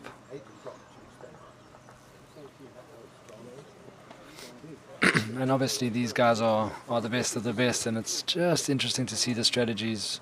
Brian just aiming to just have another draw. He's looking good again. He's not worried too much about. Oh, he's certainly done some damage to himself there. Callie's got the last ball, but he was just looking to draw another one in and wasn't too concerned of Callie playing that shot to pull the white to where the ball is now. So he's given Callie an opportunity. Callie switches to his forehand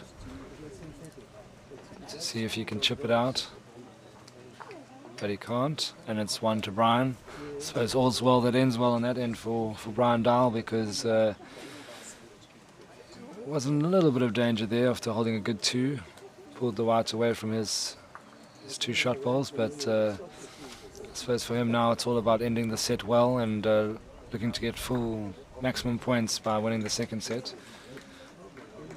You feel at this level you don't see many threes and fours being dropped, so very tricky to try and close a big margin with 2 to 3 ends to play.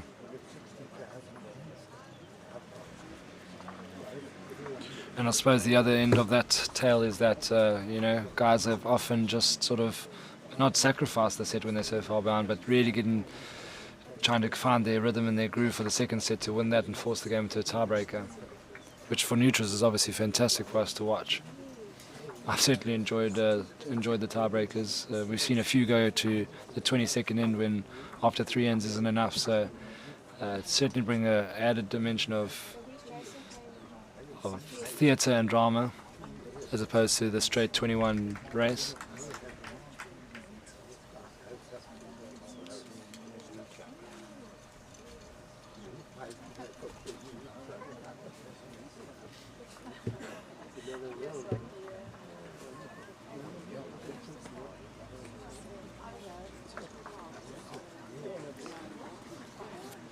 And it's another little interesting note that the players are enjoying going backhand on this ring 6, playing round the clock.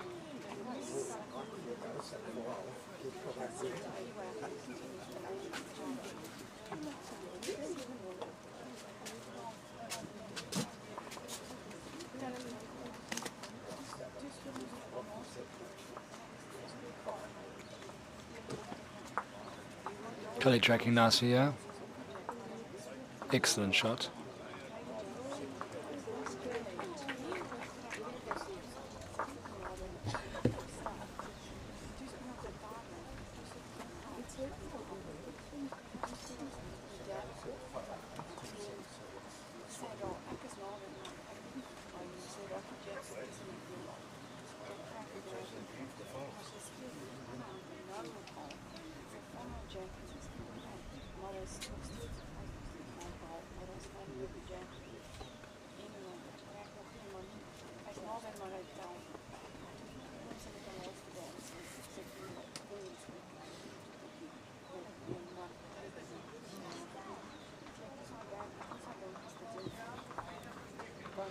Just quickly taking a look at the men's veteran sections after session 8. Robbie Pickett from Sables is in second place, and Rudy Jacobs is in first place. Rudy is busy playing Mark Bevis Chillenor, and Robbie must be playing Terence Fraser, battling out for progression. And in the B section, or section 2, Bobby Donnelly has got a flawless record, and he's playing Gerald May. Second in that group is Francois Kuhn, who lost only to Bobby Donnelly, so we'll be following that with a bit of interest. So at the moment you'd have Bobby Donnelly playing Rudy Jacobs in the final.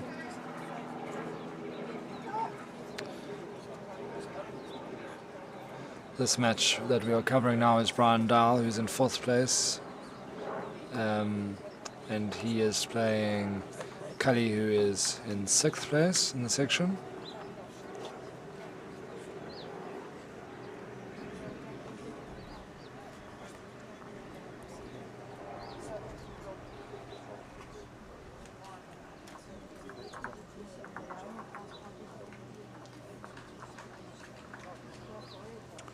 Rudy Jacobs also got that flawless record so far as he tackles Mark Bevis Chillenor. He's coming 5th in the section, so one is playing 5 there.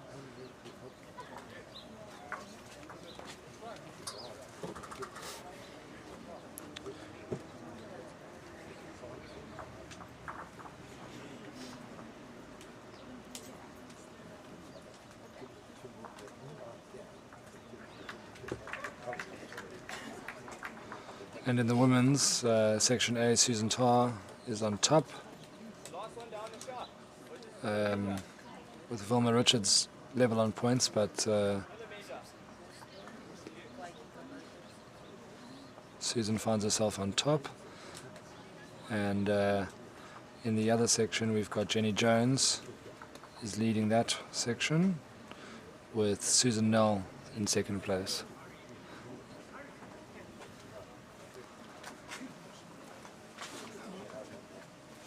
Eighth end, so Brian can't be touched, so he'll register this set point, that's for sure. And Callie will be looking for a fast start to the second set.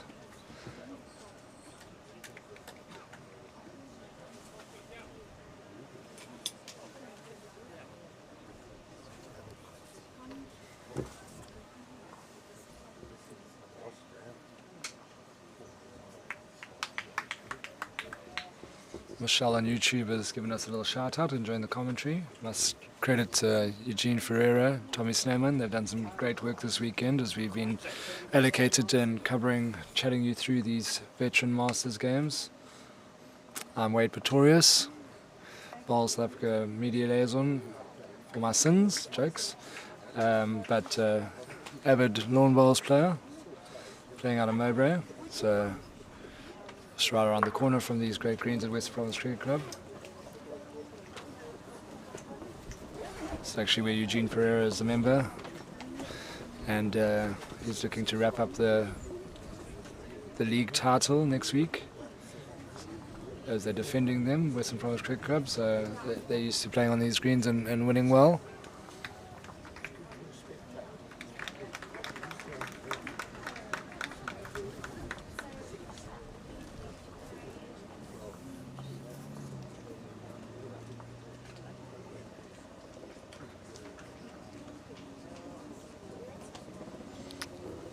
Looks like that'll be the shot ball.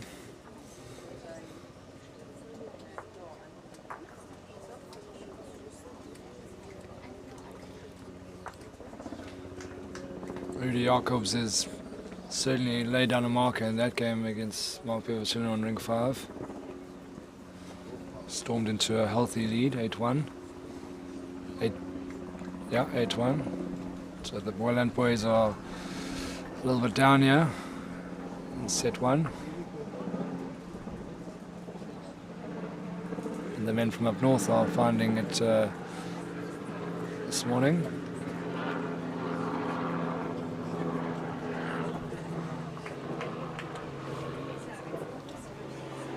Have to keep a close eye on Chris Norrish having a good look there. He'll get out the way and let the players decide, but it would be nice if he gave us a guesstimate of how many shots Brian's holding.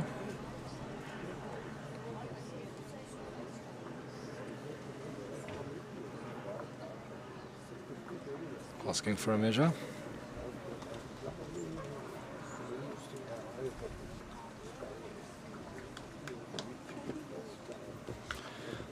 Let's talk you through the men's open quickly. Section A, Matthews Perry had a great first 4 games. He's only lost 1 game. He leads the way in that section with Jason Evans 1 behind. Jason will be playing Charles Mathewson in his next game, South African teammates, and Matthews is going to be playing Zane Roots. Zane Roots also back in the South African team, so a lot can change there. Bradley Robinson will be keeping a close eye on proceedings. He's in 3rd, and he's going to play Andre Rousseau in his last game.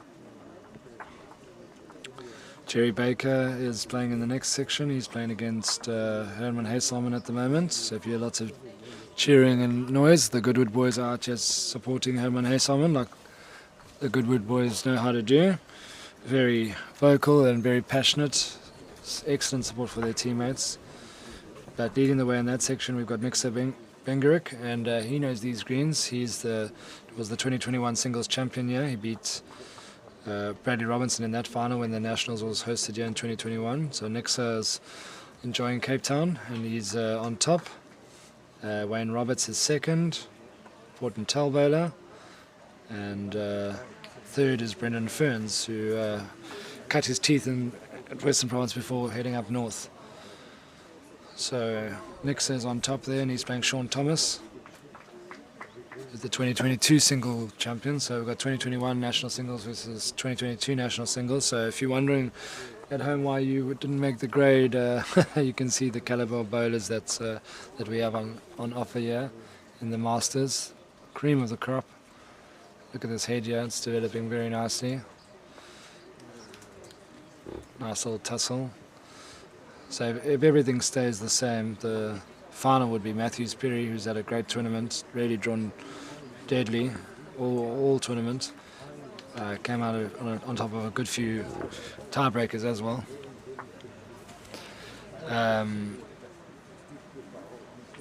So it would be Matthews Perry against Nixer Bengerik. It would be Ekurhuleni versus BGN, if your allegiances are coloured to the mast. Nice little attacking shot here by Brian. Oh, doesn't get the result, but the head is obviously set up still nicely for his last ball. Singles is obviously 99% of our drawing, and we don't see too many attacking shots. So it's nice to see one coming down with a little bit of steam and a little bit of intent.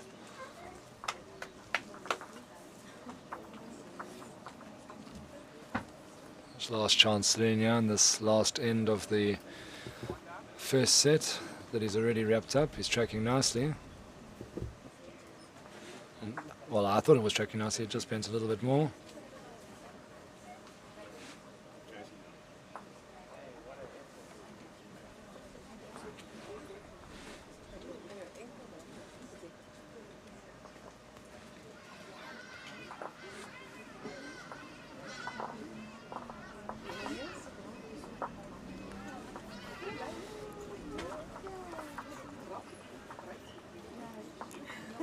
So that wraps up the first set, 1 to Callie. You'll be looking to have more of those in the second set, force a tie break, give us something to watch. Obviously this format has changed, no longer the race to 21, we now have 2 sets, 9 ends. You play the 9 even if you can't be beaten in it, as was the case there with Brian, but you played that for your shot difference.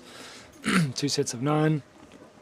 And if you tied one set all, you go to a 3-end tiebreaker. If you tied after those 3 ends, you play a 4th end.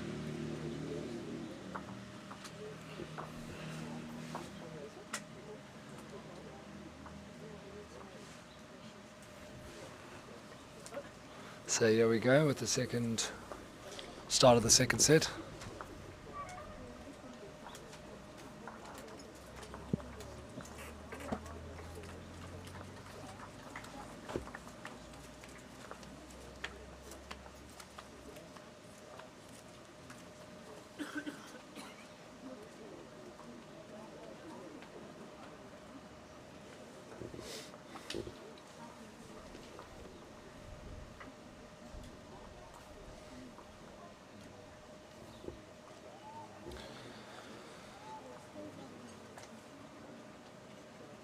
DJ Roybart walking past.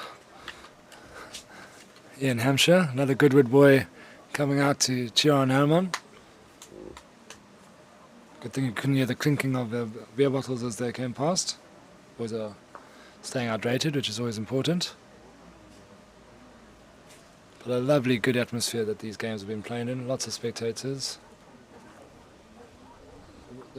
Pretty much the rain stayed away for the last few sessions, which has been great.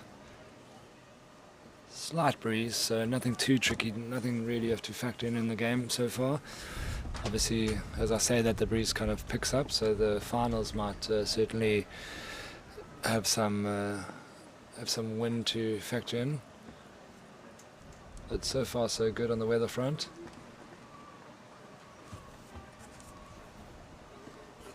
Getting a little bit peckish. The Merwe stand is doing a thriving trade and the Merwe smell is wafting over.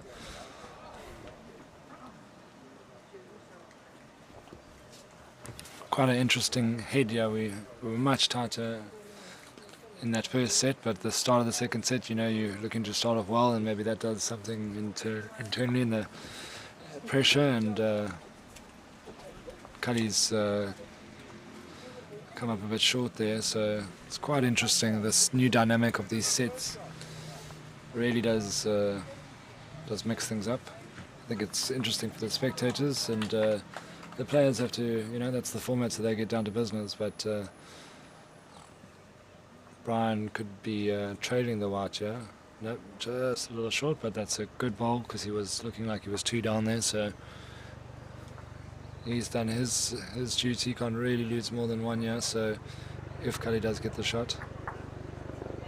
Callie's attacking it, that's for sure. Not enough. Very attacking bowl there. He's looking to pull that white back or find that shot bowl clean, but goes down the shot. So Brian, who won the first set, picks up another one to start off the second set.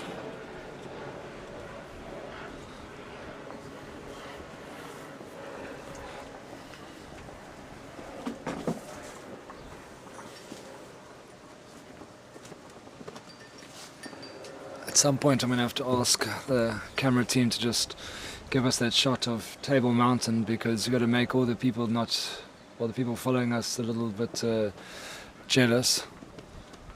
But Noel's not in position. He's probably gone to the Burry stand quickly, now that I mentioned it. Made everyone a bit hungry. But absolutely stunning scenery we have here. This club has certainly got a great view. And there aren't too many full green clubs around these days. Green staff have done a great job of making full greens, and I haven't heard any complaints really from the players. Certainly none of the winners. But that's part of bowls, don't you think?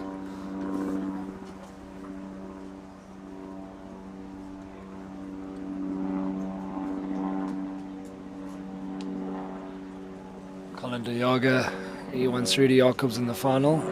It's an old teammate he's watching from up north.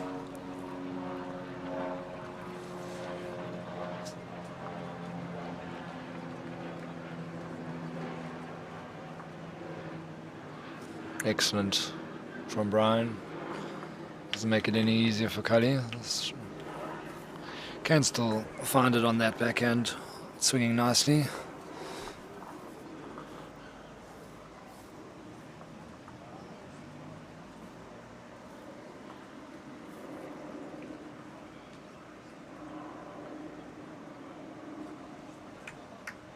That's the weighted shots aren't swinging so much.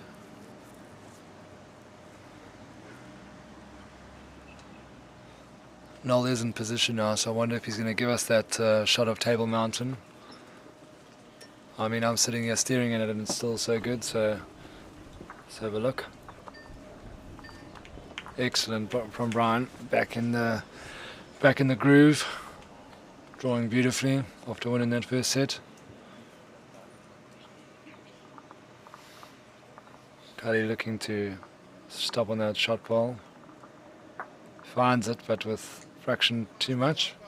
We didn't find enough of it full.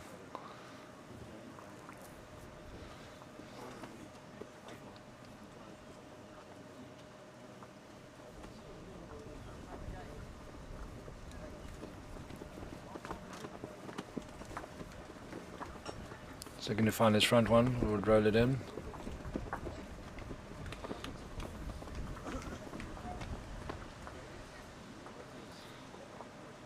Callie now would need the dead draw. Can't stop on that back ball that he moved the last time. Again, he's playing with a smidgen of weight, and again, it doesn't get down in time.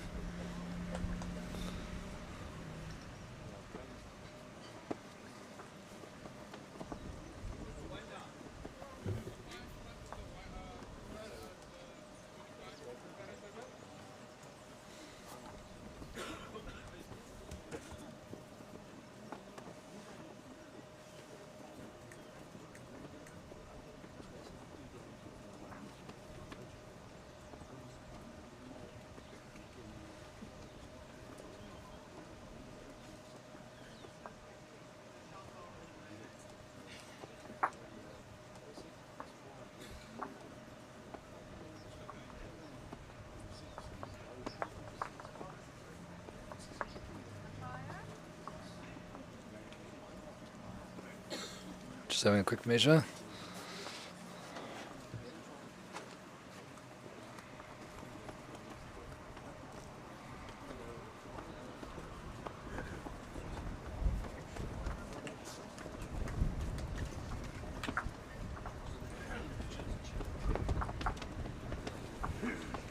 There we go, look at that.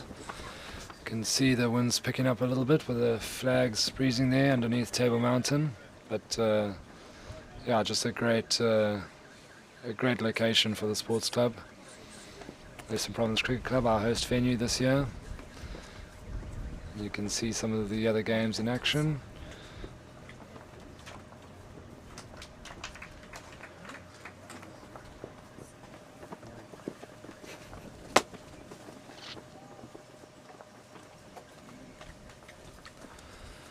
So Brian picked up only the one there, for a bit more, and he's gone back to the forehand here and nailed it with the front toucher.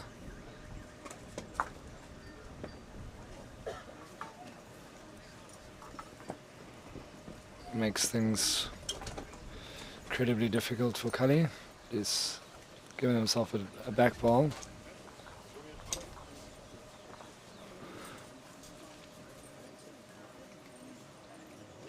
And Rudy Arkorp's next door. Got to keep you in because I know we got a few Rudy fans in the mix. So Rudy won that first set very comfortably, and he's started off the second set with the shot.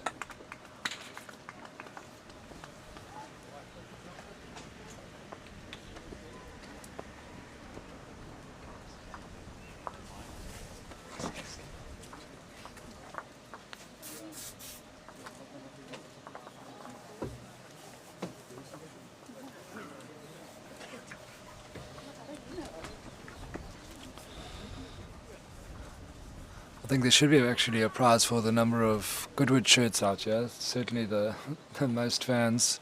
Hey Simon playing in the open singles. Monica in the open ladies. Annika Sneyman, that is. Both out of Goodwood, so plenty Goodwood shirts out here supporting their teammates, their clubmates. Looking forward to the final.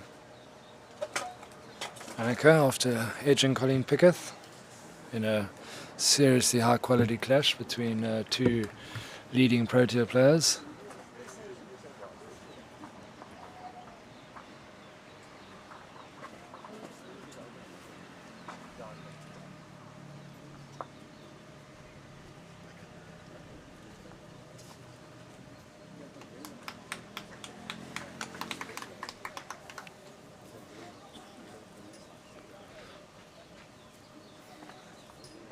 And Brian's looking to really cause some damage early on in this first few ends of the second set here.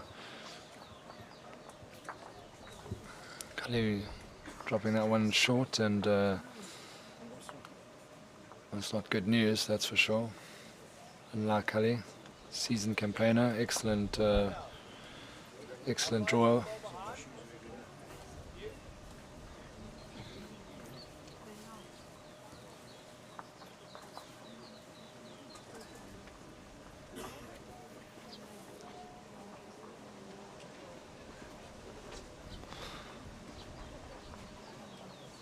Just the two. Looked like it could have been four. Obviously,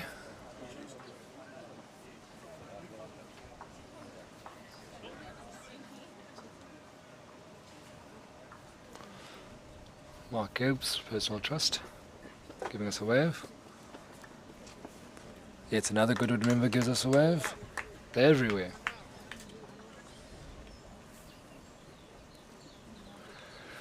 So early doors in the second set, Brian Dial, Bedford View, going a bit clear. Callie will not want to linger too much longer on this zero that he's on, because he found it too difficult to come back at Brian in the first set.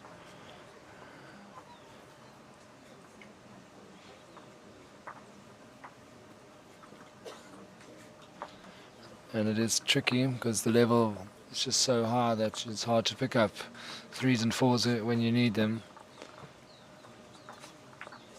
And that'll go a long way to getting onto the flip board in the second set.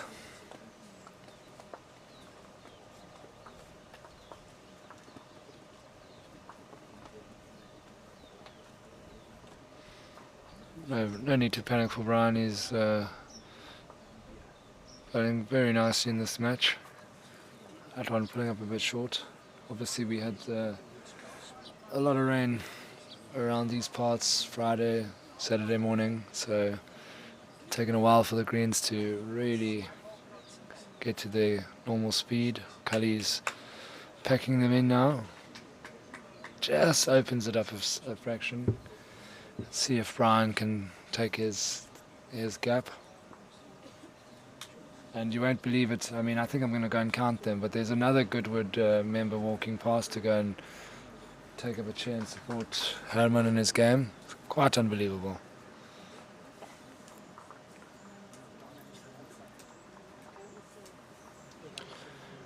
And Brian's ball not getting back.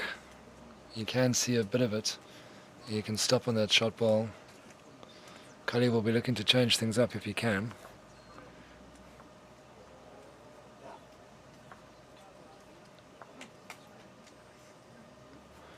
Let's see.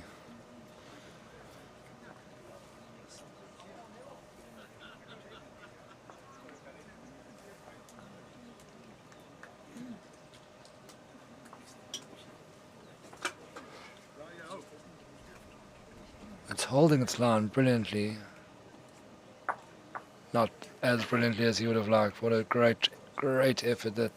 That shot has been so hard to play all week, to keep that ball on its line. It's been ducking the whole time, and he nearly did it. He could have got a better result of his front ball there, but caught it a bit too full. Angles went in his favour.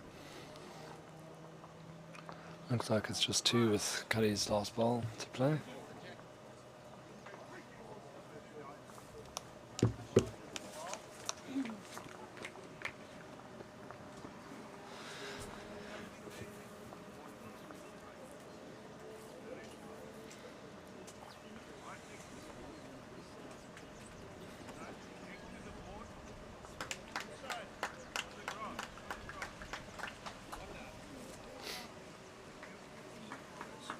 Very good from Callie there. Brian's showing it's 3.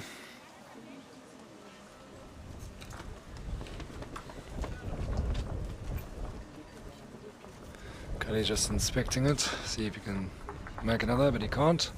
3 shots, that certainly turns this set on its head.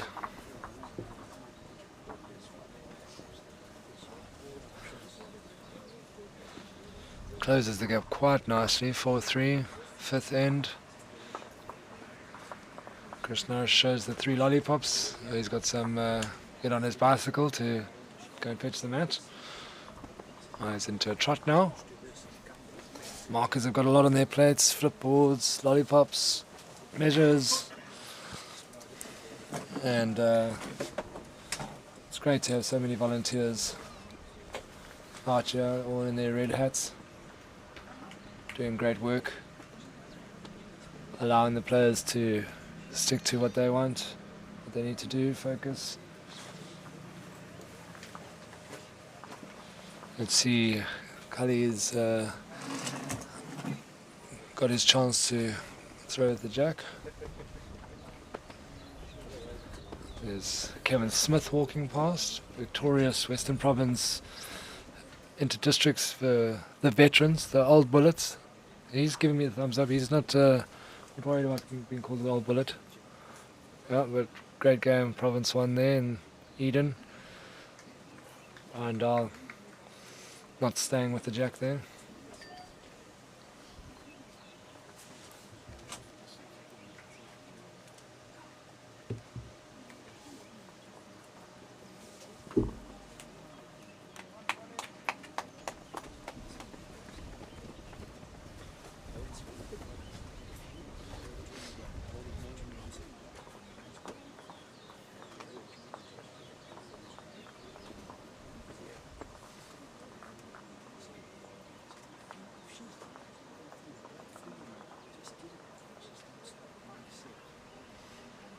Yep. Brian is really starting to find this forehand now, going towards the clubhouse. The breeze is picking up ever so slightly, and it's a cross breeze. It's from the bowler's mat now towards the clubhouse, coming over their shoulders.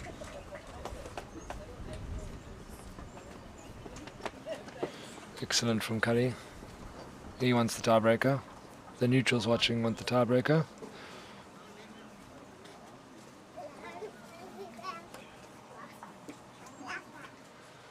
Nice attacking ball there from Brian, just doesn't get the result, doesn't get down in time, but the whites are certainly out there in the open now.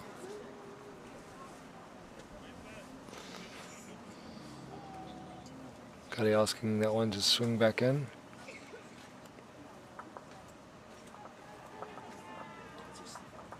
That's the second shot, well bowled Callie.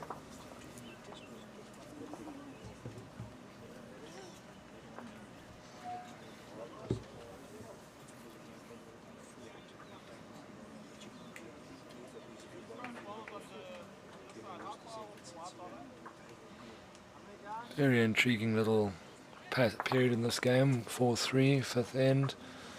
Callie is holding 2. Brian's looking for the white or the ball. He's found it, folks. What a great shot that was. He's made 2 of it. Excellent ball. It's been the hardest shot so far this tournament, the one with a little bit of weight. Players have been unable to find the perfect line, and Brian's done that with Brian's style there. Great weight, because if he found the white, he was going with it, and if he found the ball like he did, played it out. So he had the perfect result and got the ball and the white. Looks like 2 from here. Confirmed by Chris Nourish. 2 to Brian, and that was certainly the time for it, because Callie would have been in front for the first time, and Brian's just opened the gap now to 3 in the second set. That was a great delivery, great ball, great result.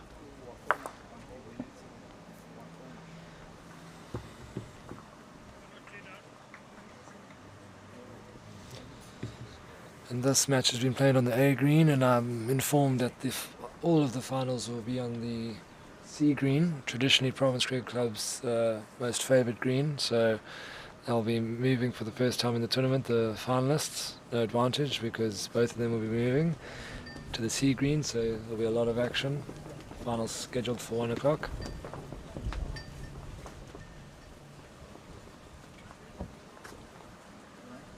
Excellent start there by Brian. Lays down a great marker.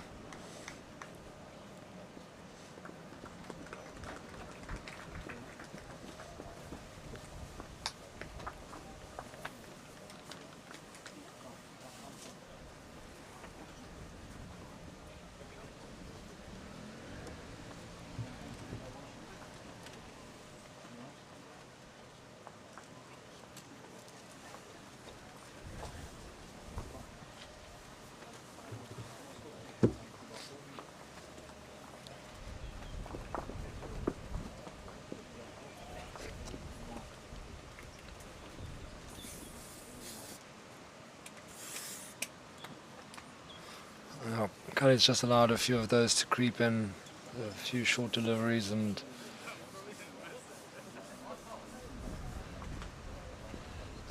allows Brian the advantage then, but Brian's just narrow again.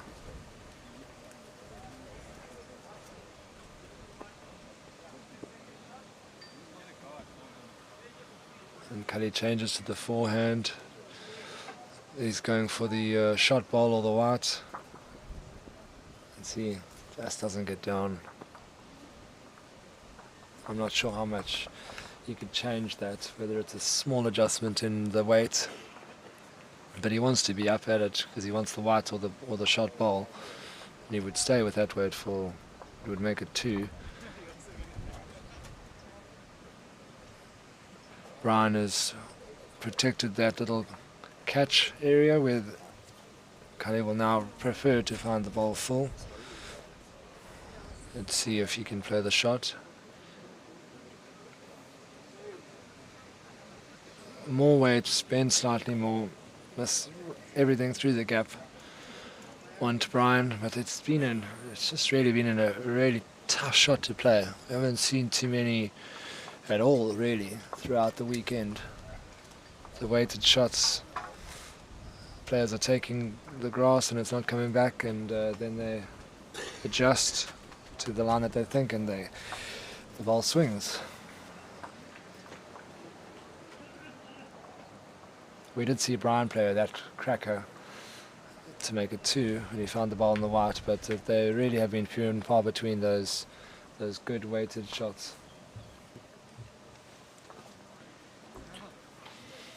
Brian's ruining it for the neutrals here as he's working his way further in front. Although I don't think many of the cameramen, I think they're also looking for a cup of tea, so they don't want the tiebreak either. I think it's just me and the Bedford View clan that are chasing a tiebreak here.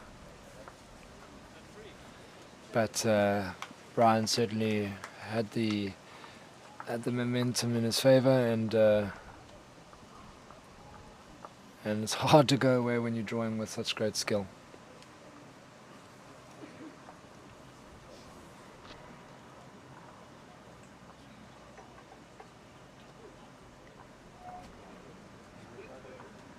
I think we've seen that now, that Brian has gone to one side of the green, which is the more ordinary thing to do, but a lot of bowlers have chosen to play backhand on this rink, but Brian's chosen now to go back to the traditional way of playing the same line up and down, and certainly found it beautifully.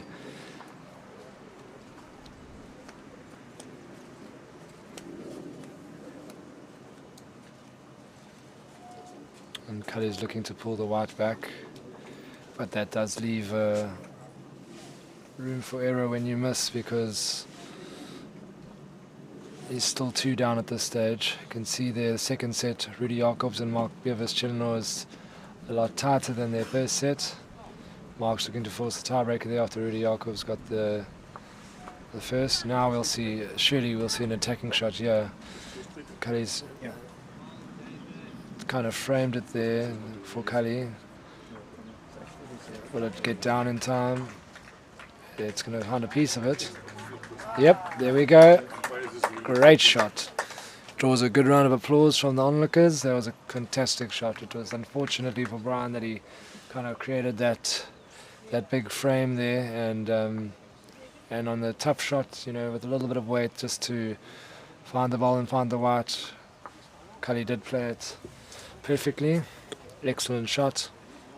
And once again we sort of winding our way, just as I gave the cameraman the nod to say stop, put the kettle on for the cup of tea after this match. It looks like we're going to have that opportunity maybe for Callie to work himself back into this set, force a tiebreaker.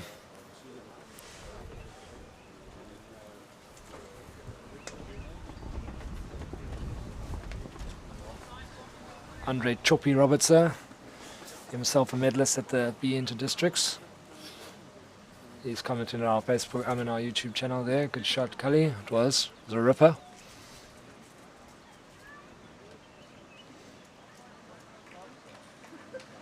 And Brian has responded in the finest style. What a shot. What a great shot that was. Excellent draw on the forehand. Superb weight. You can see from that image it doesn't look pretty for Callie, but Callie will know that it swings hard at the death if he's going to try and get onto that shot ball which is sitting behind the jack.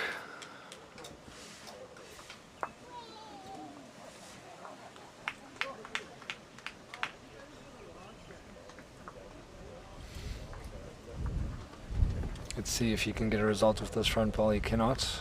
Oh, he's knocked it in for two. Nah, not ideal.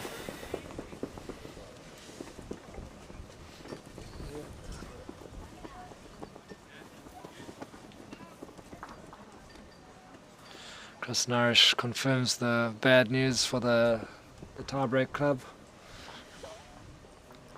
Callie knocked one of Brian's balls in for second shot. But it was an excellent end, that. Really dramatic. Callie played that lovely weighted shot. And Brian, as composed as ever, drew it on the forehand. 9-3 up. We're now playing the 8th end.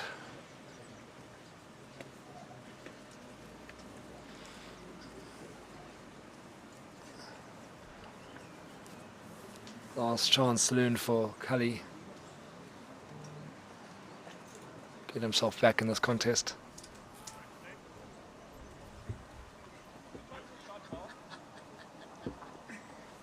Don't read our YouTube comments, folks. Billy Lartakhan is showing his Mowbray bias and is telling me that I'm the best commentator of the weekend. Billy, I will buy you another Heineken 00 and I'll see you next. Appreciate the kind words.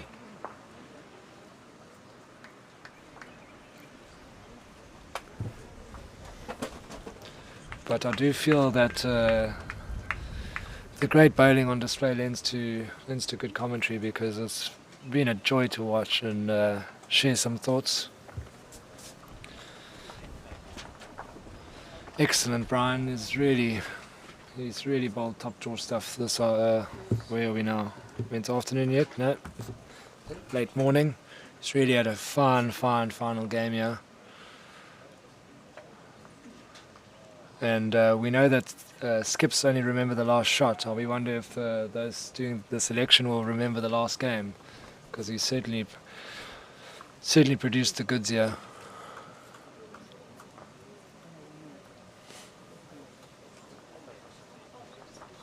We've got Mishka, the Mowbray dog, walking past. Hopefully, got the poop packets. Can't. It's not Mowbray. This is the fancy club here we're at. So, I'm sure Mishka the Mowbray hound will be well looked after. Already earned herself a little bit of water. Got kids running around. Bowls is certainly turning into, great shot there from Callie, but it really is turning into the full bouquet. We've got old, young, even got a few hounds.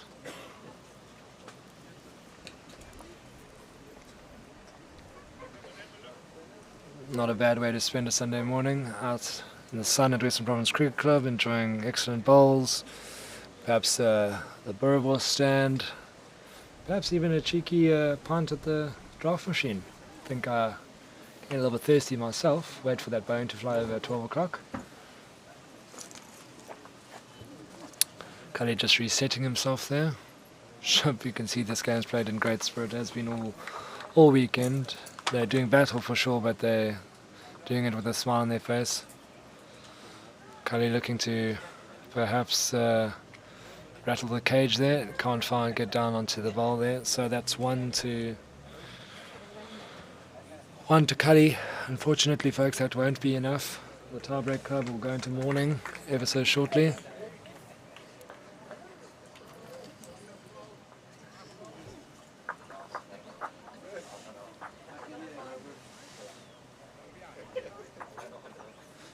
Herman, what was your result there? 2 sets? 2 sets. So Jerry Baker ends with the win over Herman Heesalman. Herman really proven himself in the district. Played in the A side that narrowly missed out on a medal in the inter-districts, and got his opportunity. We feel he'll be around for a long time. Plays a lot of bowls. Great bowler out of Goodwood. Going down to Jerry Baker, the legend. Then shuffles the Goodwood army.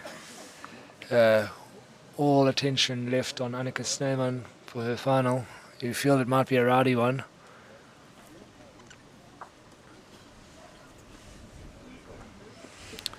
But Jerry Baker did the business against the boys from Goodwood, kept them quiet, which is good. The final end of this veterans game between Callie and Brian, and you feel Brian's dialed in. That is a horrible pun, but I make no apologies for it. Callie looking to end strong, picked up the shot there on the 8th end, not enough though to close the gap.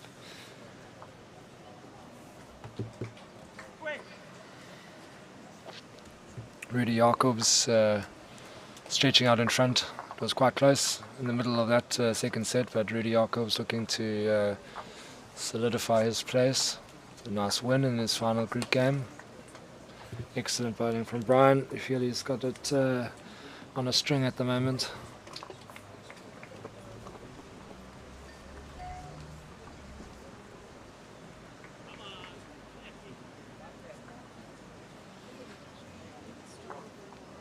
Callie gets wooded. Doesn't make it any easier to try and end this match with a shot.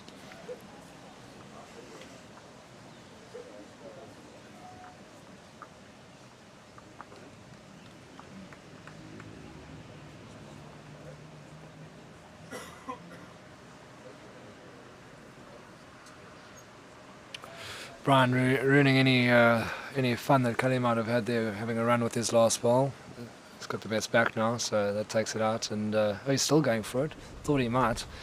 Nothing to lose. He's narrow. Wraps up that contest. 2 to Brian Dowell. Straight sets win. Fabulous performance. Ends his campaign with a win.